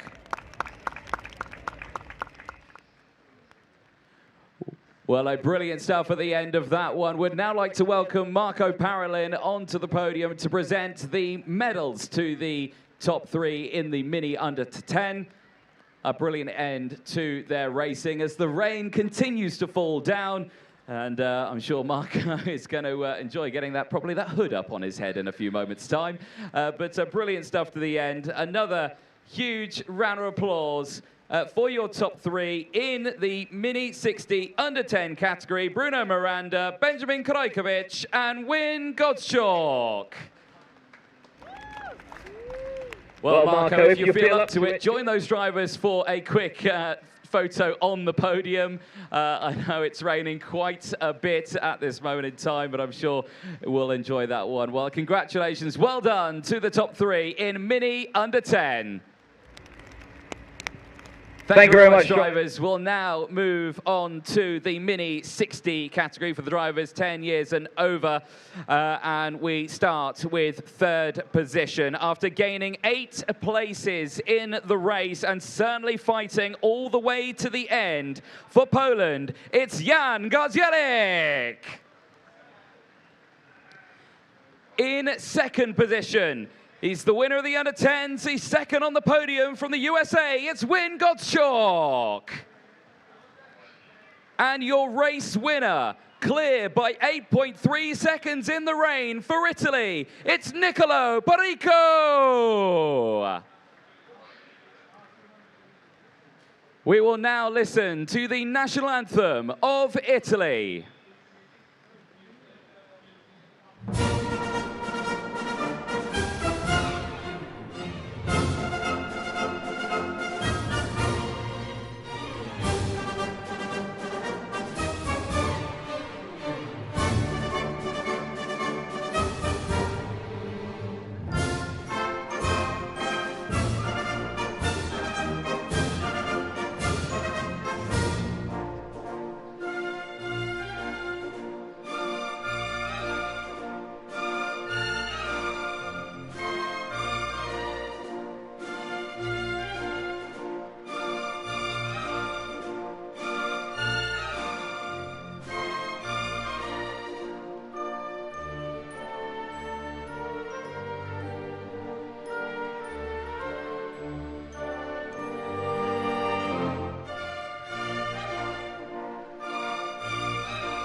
round of applause for your top three in the Mini Under 10. We'd now like to welcome back onto the podium Marco Parolin to present the top three. And firstly, to third position, Jan Gozielik.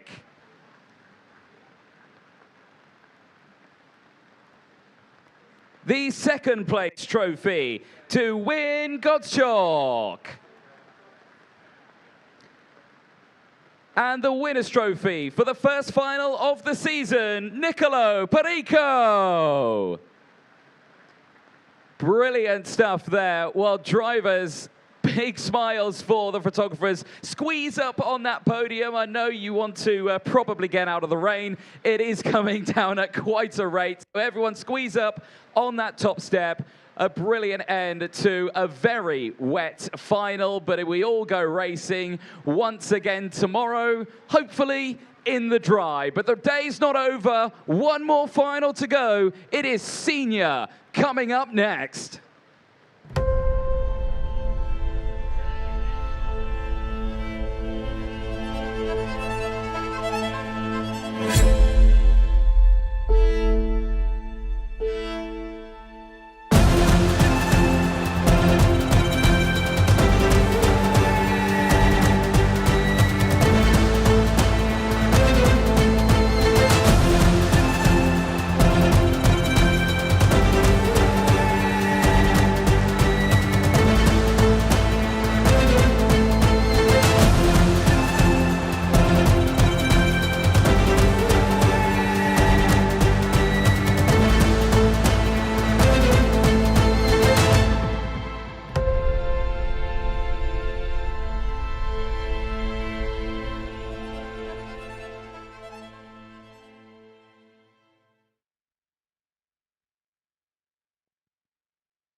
Welcome back, ladies and gentlemen. The last race is moments away from starting. OKN Senior final is coming up next. And, well, if you were watching that podium, you'll have noted that the rain really started to come down in that moment there. And unfortunately, because of that, drivers for this next one, they're not going out and starting for the track. They're starting for the pre-grid. Yeah.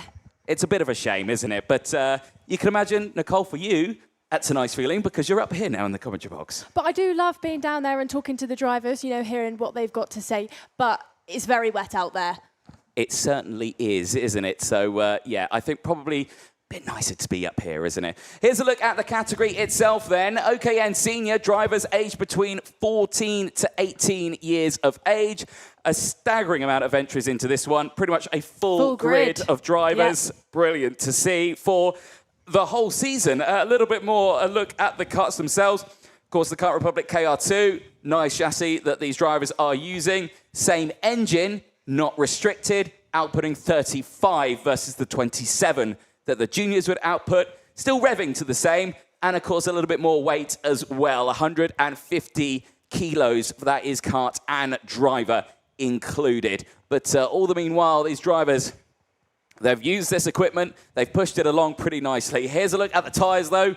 Definitely running the Vega W6s right now. The wet compound tyre is on the kart out there. They will need to utilise that over the course of this race.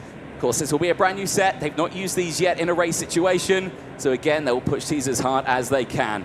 Well, drivers have headed out onto the circuit. Let's quickly fire you through that full starting lineup as the drivers right now get themselves squared away. Marcus Shilkunas on the front row of the grid will be joined by Chiara Batig on row number 1. Gabby Tixiera and Sinja Onball will go from row number 2. They'll have Wojciech Voda and Marlon Bayer on row number 3. William Marshall and Guido Badoli on row 4. They'll have Gianna Pascal and Martin Menezes on row 5. Carolina Redondo and Georgi Zazov go from row 6. Matilda Itzkovic and Georgi Nassar are on row 7. They'll have Ella Hakkinen and Sara Matsui on row 8. Louis Kaman and Emmanuel Corona on row number 9. Top 20s, he's Radek Vavra and Dylan Patel. Row 11, Oscar Camille, who's had a really good run in these qualifying heats. Got himself up the order now after he qualified at the back. Rafael Boulard and Sebastian Korpeng go from the next row. They'll have Marcus Junch for company alongside. Magana Lucia and Isa Chevy on row 13. Oscar Gallen and Hawk White on row 14. Anastasia Genesis and Pietro Camerlengo on row 15, with Omar Jorge and Clara Kowalczyk hopefully out on row 16. Benjamin Borg Iramia and Rayan K. Ruse go from row 17. Now, drivers have already ended their out lap. They're on their formation lap now, which means there's not a lot of time here, Nicole, until we start going racing. Absolutely not. Well, all this meanwhile, that rain continues to fall here. These track conditions, they've just got worse and worse as the day's gone on, hasn't it? I said this to somebody earlier. I've never been to Portugal before, but I'm sure the raindrops here are bigger. It's just there's a lot of water going down onto that circuit. Do you know what's funny as well? I actually said this to a couple of friends of mine. We came to Portimão, not for karting, for other reasons, but we came to Portimão. And every time I've said we've come here, it's rained, and they've gone, no, we're not. We're going to southern Portugal. It'd be lovely. We're closer to the continent of Africa than we are to the UK, and it's. Trust me, it rains a lot, and we arrived, beautiful sunshine. It completely lied to me, and now that I'm here without them, it's raining again. It's one of those, isn't it? Well, the Faro district has the highest sunny hours in Portugal, so you'd think, it would be nice and sunny, nice and bright. We've got some rain, though, but rain is good. Rain makes racing exciting. It does indeed, and we're about to find out how exciting it's going to be as we are racing here down in towards turn number 1, and look at that spray. You can't see anything, and drivers nearly squeezing out onto that runoff, and there is drama in the background on the infield there, straight into the muddy part of the circuit, and that is a disaster for one driver already out of the kart. Everyone else has got going, and I think it's been a relatively steady start for the rest of them. But my question is here, Nicole, who is the driver off the track at turn number 1? Our timing screens will update, and it will tell me in a moment. We've lost the 225 there. Ella Hakkinen, she's out. Yeah, Ella Hakkinen out as well. I think Oscar Jamil was one of them. Commentators cursed there. I said he had a brilliant run in the qualifying heats to get up to that position, and now he finds himself out of this race. Anastasia Genesis, I think, has had a moment as well. And Rayan K. Ruse also. Here is what happened further back to, I think that is Ella Hakkinen, and oh dear, and that's why we've lost a couple of those drivers. I think they may have just missed a timing loop, so they're still in this race. However, they've dropped further back, but I do believe Oscar Jamil is one of the drivers who is out of this race, which is a big shame. All the meanwhile, at the front here, who's in the lead? Marcus Schilkunas, already clear, 1.8 seconds. Once again, and for somebody that said to me on Friday that he didn't like driving around in the rain, he's doing a pretty good job of it. Clearly, he was lying to you. He was throwing shade, I think. Yeah, not he was trying to away. cover up how good he was actually going to be. Yeah, he didn't want to reveal it too soon. Exactly, yeah. He was. I didn't want to say anything like that. You'll tell everyone. You're a commentator. You'll tell everyone if I tell you these things. It's the reason why he doesn't talk to me that much. But Schilkunas is leading the way pretty comfortably. There's Rafael Bernard. He's under investigation right now. He needs to be careful on this one. He is in the mid-pack there. He's up 9 places, having a good run to the race, but does need to focus up a little bit on this one. Doesn't want to make too much of those mistakes. Look at the spray. I'm loving these shots here. The low down is Teixeira. Oh, off the track goes the 242. Yeah, that is Gabriel Teixeira, unfortunately, who is dropping down the order. I think Marlon Bayer managing to get the move done. Chiara Batig is still there in second place as well. She's having a solid run right now as Gabriel Teixeira trying to fight back in this one. But she's down in P4 right now, Marlon Bayer on the charge through. Bedoldi's looking strong as well, up 3 places into P5. And another name, Hawk White, 12 places gained. The German on the move, currently up into P16.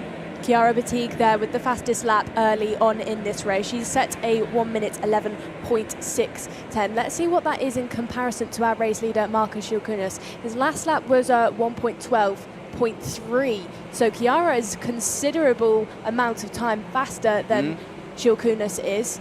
Certainly is. Well, keep an eye on this. There's a lot of mud that they're kicking up there. It's all kind of running off that part of the track. This is the bit where it runs down the hill. I've got to say, it's torrid conditions out there.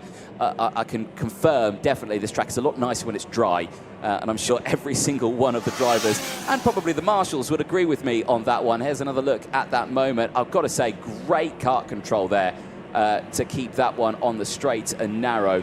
But I think that was Marlon Beyer as well, with Guido Badoli just battling away there. And unfortunately, Gabi Teixeira dropping down now to P5 in this race, but still very much in this race. Smattering of purple sectors coming out from many different people. Chiara Battiste, purple sector 3. Guido Badoli, purple sector 2. And then William Marshall, purple in sector 2. Yeah, and purple in sector 1, sorry, for Guido Badoli. So showcasing that the pace is there. And actually the fastest driver over the straight is a little further down in the order. Benjamin Borg Iremia clocking in 112 kilometers an hour over the start-finish line. That's not including the rest of the speed that they'll carry down in towards turn number 2. Eyes on this one. This is your race leader, Marcus Schilkunas. And, well, is he getting caught in here by Chiara Battiste? Well, Chiara dropped the gap down previously to 0.2 tenths. 1 second. She's now... Oh, Schilkunas, as we said it, the gap's got bigger. It's gone up to 7 tenths. She caught it up to 2, now it's back up to 7. So she's lost half a second to Schilkunas. Oh, who's that? The 228 on your screens.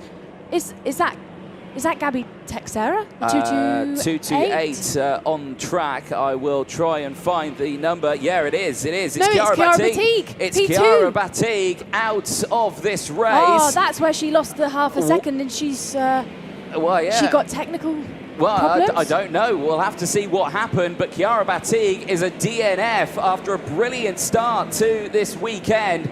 Has now gifted Marcus Schilkunas, and we were saying that gap's opened up. That's the reason why.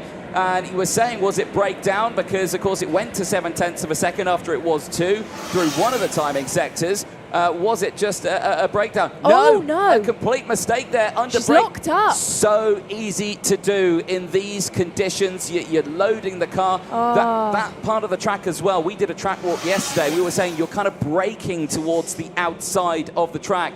And there, I think that's just trying to turn in a little bit too much brake. It's locked the rear axle, and unfortunately, she's just gone round, and that is right down at the bottom of the circuit, the lowest part at turns 12 and 13. Well, now that's opened the door wide open now for Marcus Schilkunas to break away from the rest here. Absolutely, clips that curb out of the last corner. It just looks so controlled, so planted. We've got another car off there. Is that Gabi Teixeira, the 222? No, that's Matilda Itzkovic, who's out of this race, unfortunately. The treble 2 was quite far up in the order, starting quite far up. It's dropped 16 places in that race, and now tumbles right to the back. And I think Pietro Camarengo has also had some drama because he's currently down in 30th place. Also, he's not clocking up, so I suspect they've had a bit of a coming together between each other. Marlon Beyer chasing down Marcus Schilkunas for first. Started P6, currently second, a gain of 4 places. Sector times, however, Marcus Schilkunas, he's just gone purple.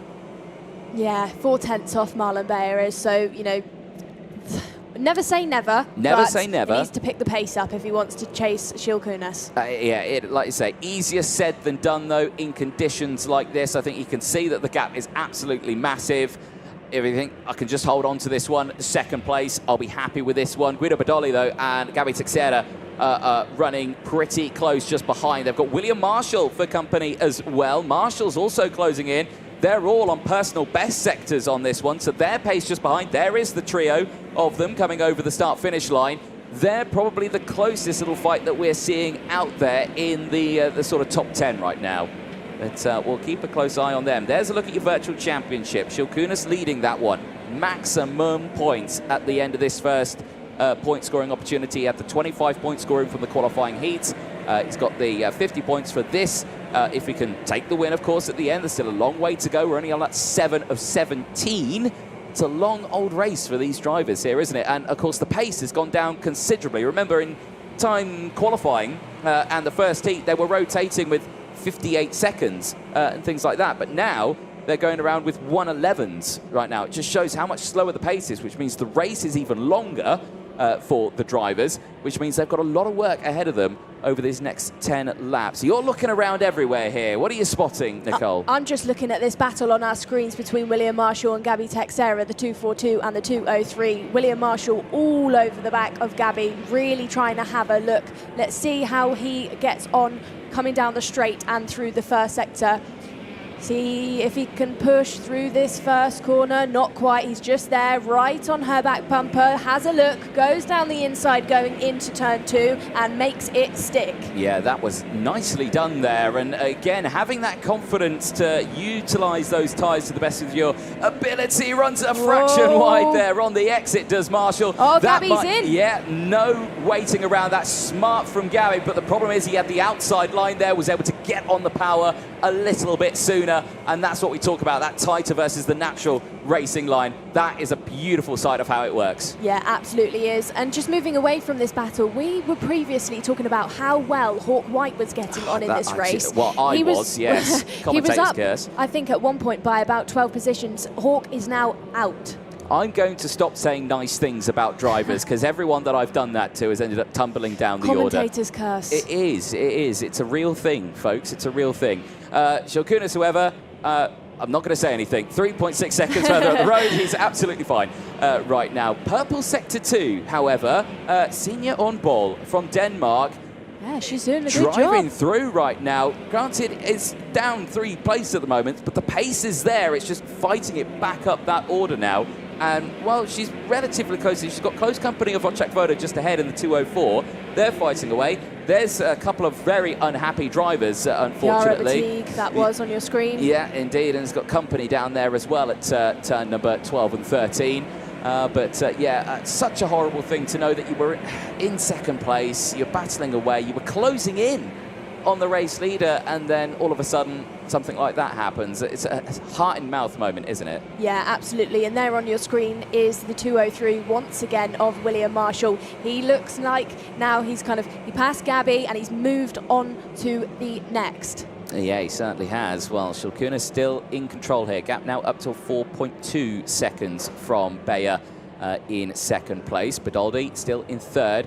Marshall still right behind, and you can see that battle starting to unfold on your screens. Badaldi with the yellow helmet in the 205. A lot of that inside curve. That angle really showcases how fast they're going, doesn't it? I think that's lost him a bit of time there. You think? Anthony, yeah, I think he looked like he caught that curve and got it wrong because he's lost a lot of time. Yeah, time to push that through. Just seeing there, Marshall trying to go down the inside there at turn number 2. That was never going to work out. He's got the pace here, and I think you bang on in saying that, yeah, I don't think he gained time taking that curve on the inside. The outside line on that dirty part of the track Marshall, he's in. Seems to work better, and he's done it on the entrance, not on the exit, though. Look at this, Badaldi going through back on the two of them. They are locked in battle right now. And Marshall is just trying to nurse this kart through on the outside here, trying to get the switch back. He's got the gap, he's spun! Marshall spun on the exit of turn 10, and he's devastated. He knows he's messed up, and that is a disaster. He's not even going to try and get it restarted. He's thinking, that is what did I do there? You saw him, he tried to go for the switchback. Little bit of contact between the two of them, but that's all it took. He probably lifted off the throttle right as it was loaded into the corner, and it just sent it round. And there again, Badaldi just looking like he was going to lose the back end there through that final corner.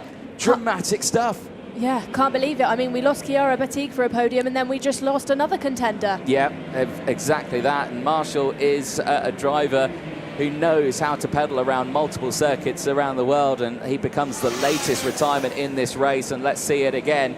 So watch it here. He's got the inside on the exit, backs off, gets back on the power early. Little bit of contact there, and that's contact just caught the back bumper. Yeah, he caught the back bumper. He then probably hit the brakes a little bit in the corner to make sure, I don't want to get a nose cone here if I hit the back of him. And yeah, you can see it, and then he's just gone round, and by that time it's gone. He knows it at this point. it is completely gone, and it's just devastation and disbelief from this moment onwards. Yeah, you know, hands off the wheel and on his helmet before he'd even stopped rolling backwards. Yeah, so that's a heartbreaking moment then for Marshall, the latest retirement from many in this final, unfortunately. However, Markus Schilkunas continues to keep his head in the game here, clear by now 4.7 seconds from second place Marlon Beyer, who's up 4 places here. Guido Badoli in third place, up those 5. Gabby Teixeira still in a position here to do something. P4, yes, she dropped back a little bit at the start of this one. Still in a strong position. Wojciech Woda there as well.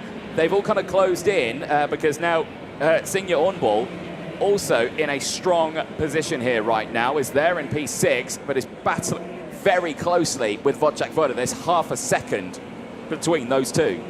Yeah, on your screens then we've got our race leader, the 202 of Markus Schilkunas. It's a Saturday, but he's having a nice little Sunday drive out there, Anthony. He certainly is, yeah. It's just like, I can imagine there's a song that I want to sing, but I'm not going to. Something like the raindrops keep falling on my head, that one. And he's probably just, he's going along nicely right now, not a drama in the world. There is Marlon Beyer, who in his own right is also having a fabulous race right now in second place. He's got no traffic behind, no traffic in front. It's just another lovely Saturday drive in the rain in the south of Portugal. Nothing wrong, nothing to see here. Just carry on your way.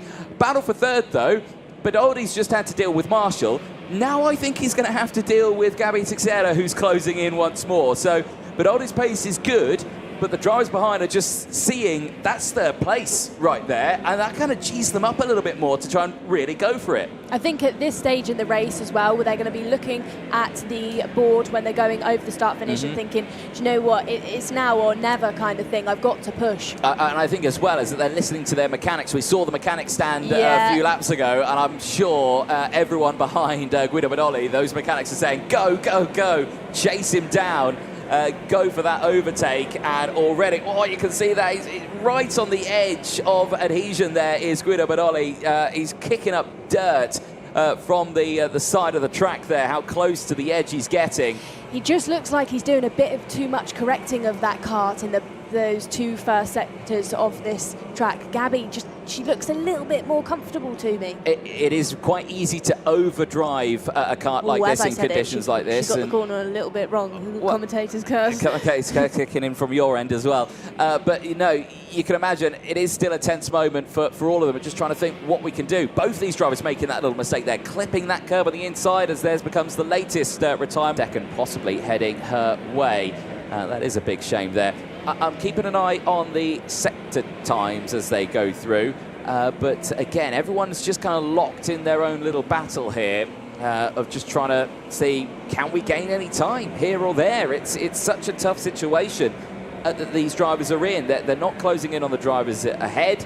They've got drivers behind closing in. It's just one of these, let's just try and get these karts to the end at this point. And I think for a driver, that's probably the worst feeling you could probably have, isn't it?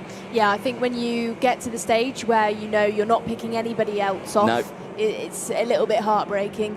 Biggest movers within this race then, Anthony, is it Benjamin Bosch?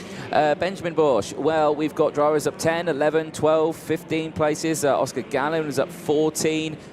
We've got many more going on, and there's 3 karts on the track that will be rotating no more out of our commentary box window, not on your screen. At turn number 8 and 9, you can see them just there in the background out of this race, and I think that is Magana Lucia, Anastasia Genesis, and Emmanuel Corona out of this race, and I believe they become the latest of many, many, many retirements in this race. Marshall's doing a brilliant job. Now, the leaders are coming around. The track's pretty blocked at the moment. If I was, well, brilliant work from the Marshall team there. Absolutely fantastic. They cleared that track up nicely. But Markus Schilkunas still in the lead of this race and just managed to squeeze his way through that gap. And, oh, dear, there is Magana Lucia there sitting down on the track. He's devastated. He had a moment at that very same corner earlier on in the day, and unfortunately turn 8 and 9 has bitten him once more here, which means for the rest it promotes drivers up a little bit more in the order. For some, it's just that few more retirements. Guido Badoli and Gabby Teixeira Italy versus Portugal. This is the battle we're watching right now. The battle for third place on your screen. And gotta say, Gabi Teixeira is looking just that fraction stronger in some parts of the circuit. Now, 10th off in Sector 1 on the last lap, was 2/10 faster in Sector 2, and was a little off in Sector 3. So again, it's kind of just the up and down sort of thing. They're kind of matching the pace right now, but she's a lot quicker in Sector 2, which is where they currently are now. Yeah, Guido Badoli just looked like he almost fell off the track going down the hill, and that's given Gabi a little bit of a... confidence boost? Yeah, close the gap up a little bit. Maybe she's thinking, oh, he's starting to panic a little bit here, but we'll see how they get on. And there on your screen is one of the drivers that we've lost. Magana, Lucia there, It's heartbreak, but something important for these drivers to know. We've got another day of racing tomorrow. Indeed, tomorrow is a brand new day. Another round of qualifying, 2 qualifying heats, and then a final, of course, tomorrow.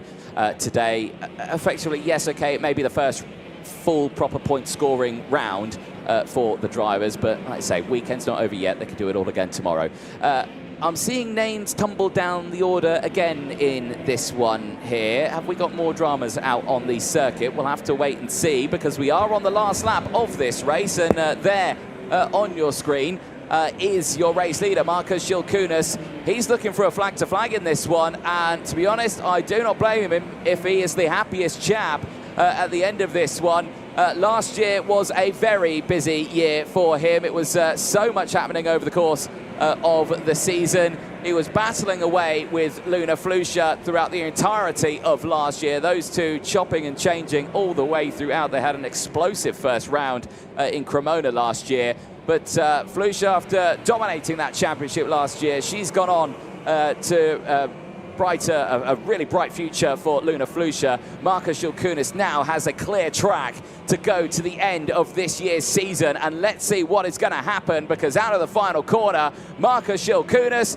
he wasn't happy with second in qualifying. He'll be delighted with a win in the final, and that's maximum championship points for him at the first point scoring opportunity. He misses out on the fastest lap point. That heads to Radek Vavra on the last couple of laps with a 1:10.7, but he gets 75 championship points at the end of the qualifying heats and that first final. Markus Schilkunas then, no drama whatsoever, was able to break away in the end, clear by 5.5 seconds from the rest. Marlon Beyer in second place. I've got to say, we didn't see much of Marlon Beyer in that race. In P2, solid drive from him. No drama whatsoever, getting it to the end.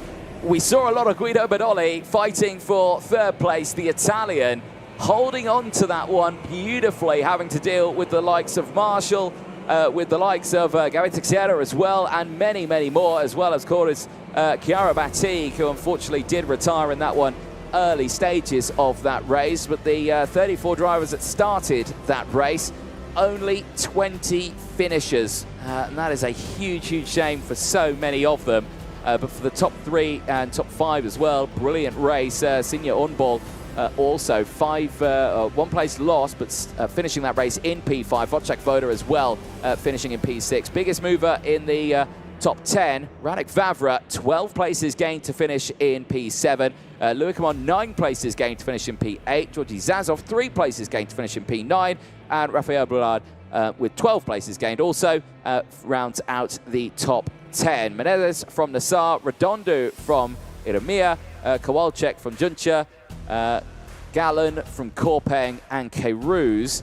And then it's Matsui who rounds out the top 20. Sara Matsui, of course, not getting much practice in this weekend. She only arrived this morning. She got a free practice in this morning and qualifying done, but she missed out on all the test days, unfortunately.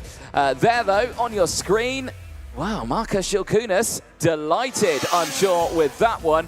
And, well, I've got to say, the highlights for him, I suspect there's not too many of them, because it was a flag-to-flag, got the lead, drove away, no drama there whatsoever for him. He was fine and clear. Chiara Batig early in the session up into P2. However, disaster would strike for her down at turn 12 and 13. in the relatively early stage of the race. There was more drama there. So many drivers just losing out right at the position. Ella Häkkinen, one of them, unfortunately going no further in that final. You can see how much water was getting kicked up there and how you could just bog down in those early stages. There's Badoldi gaining those positions, siding his way through the order there. A well-deserved third place, especially at the start of that one, just winding his way through the traffic. The same could be said for William Marshall. He managed to get up those positions pretty early on. Chiara Battigue and Gary Teixeira under pressure, though, at the start of that race. There you can see Teixeira just having to battle away with the others. There was the moment she ran off a little bit wide. That gave the door, that made the door wide open for Guido Badolli to send it down the inside through turns 3 and 4. There was the moment for Chiara Battigue, unfortunately, out of the race. And there is just a deflated look, not even going to attempt to restart it.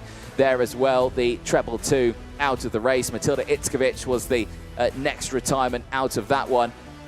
Marshall as well. This was an interesting story. Great pace at the start of that race, gaining those positions. Pushed himself up, did have that little battle with Gabby Teixeira.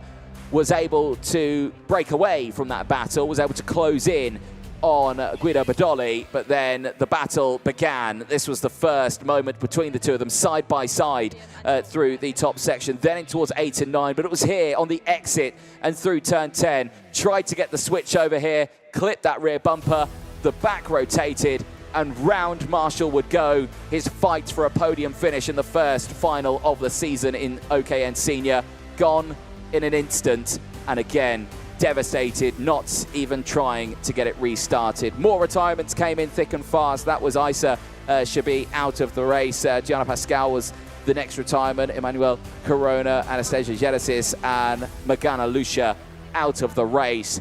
But Marcus Shilkunas, clear by 5.5 seconds, claims a dominant final win, leads the virtual championship with 75 points ahead of Marlon Bayer's 57 and Gary Teixeira's 53 points. But that's not the weekend over, of course. Tomorrow is a brand new day. We've got many things to do. And firstly, we're going to head down to Parc Ferme to Nicole Sutherland.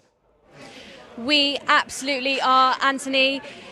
Marcus, what a day for you. Over a 5-second lead there in the final. Tell me how happy you are. What was it like there out there? Just really happy. The chassis were great, and yeah, just really happy. And handling those wet conditions whilst being out there at the front with kind of nobody to look at and gauge, where you're going right, where you're going wrong. Was it a challenge? Yeah, it was really difficult because, as I said, I wasn't so good yesterday in the rain, and today just did try some trajectories, lines, and workout. Well, congratulations, Marcus. Looking forward to seeing you lift that trophy on the podium. We're going to speak to our other podium finishers, Marlon and Guido Badolli. Marlon, great drive out there. Circuit conditions looked really difficult. Tell me what was it like? Yeah, I think it was one of the wettest races I've done in my life. And we knew that we could have gone onto the podium because yesterday in practice we were really fast in the rain. But just not quite enough for the win, but still happy. Great to hear from you, Marlon. And Guido, we'll get you to come over before you step onto the podium. Great race out there, tricky conditions. Tell me about it. Yeah, I didn't have really anyone close in front, so had to do my own line, but happy to be on the podium. And of course, tomorrow is a new day of racing, completely different. Nothing that's happened today will affect tomorrow. What's your mindset going into things? Just think of it as a new weekend and start from quali. And are you hoping for more rain, or do you think it brought you a bit of good luck, or would you like some dry weather? I prefer the dry, but this final in the wet we did good, so whatever happens, happens. Great to hear from you, Guido. Congratulations. We'll head over to Anthony then to introduce these drivers onto the steps of this podium. Rain still falling down. We'll see how things get on tomorrow. Of course, fresh day of racing. Anthony, are you ready to introduce our drivers? Indeed, it's a very wet day, of course, but let's get through this final podium of the day. In OKN Senior, finishing in 3rd position, gaining 5 places and behind the leader by 8.0 seconds, it's Guido Bidoli. In 2nd position, behind by 5.5 seconds, gaining 4 places, it's Marlon Bea. And your race winner for the first final of the season for OKN Senior, it's Marcus Shilkunas. What a very wet final, and a huge congratulations to the top 3. We will now listen to the national anthem of Lithuania.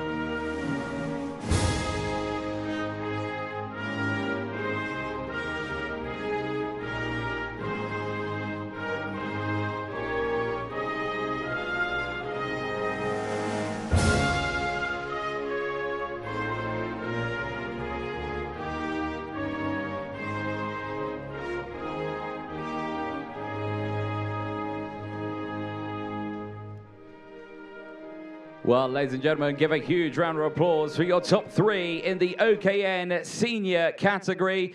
We'd now like to welcome onto the podium from the F1 Academy, Katie Denver, to present the winners' trophies. And starting with 3rd position, Guido Bidoli.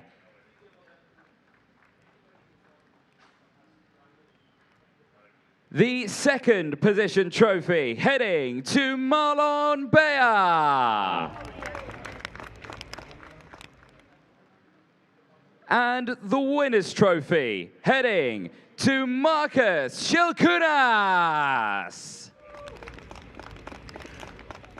Well, a big congratulations to the top 3. Katie, join them on the podium for that photo. Drivers, hold those trophies nice and high up in the air. I know it's raining. I know you want to get tucked away, but last few photos. And then if we get everyone on the top step of the podium as well, all squeeze in as close as you can. One last group photo, a brilliant end to your racing. But that's only day 1. Day 2 is tomorrow as well.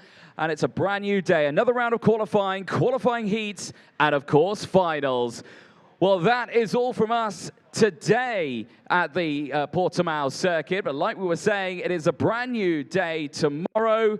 Make sure you don't miss out on it. It is going to be a brilliant day, and hopefully a little bit of a brighter day. From us here at RJO, the Champions of the Future Academy program, we will see you bright and early tomorrow morning. How do you turn a dream into a reality? Is it luck, talent, determination, opportunity? In racing, reality is detected by the stopwatch, measuring the difference and deciding who at the end of it all can call themselves a champion. But when opportunity isn't forthcoming, dreams can remain just that, leaving the pathway to greatness undiscovered.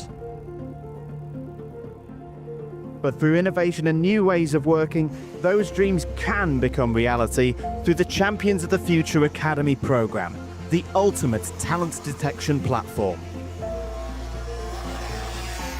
Entering its 2nd full year running with its accessible, fair and exciting arrive and drive concept, with a 6-race calendar, the championship once again opens its doors to talent from all 4 corners of the globe.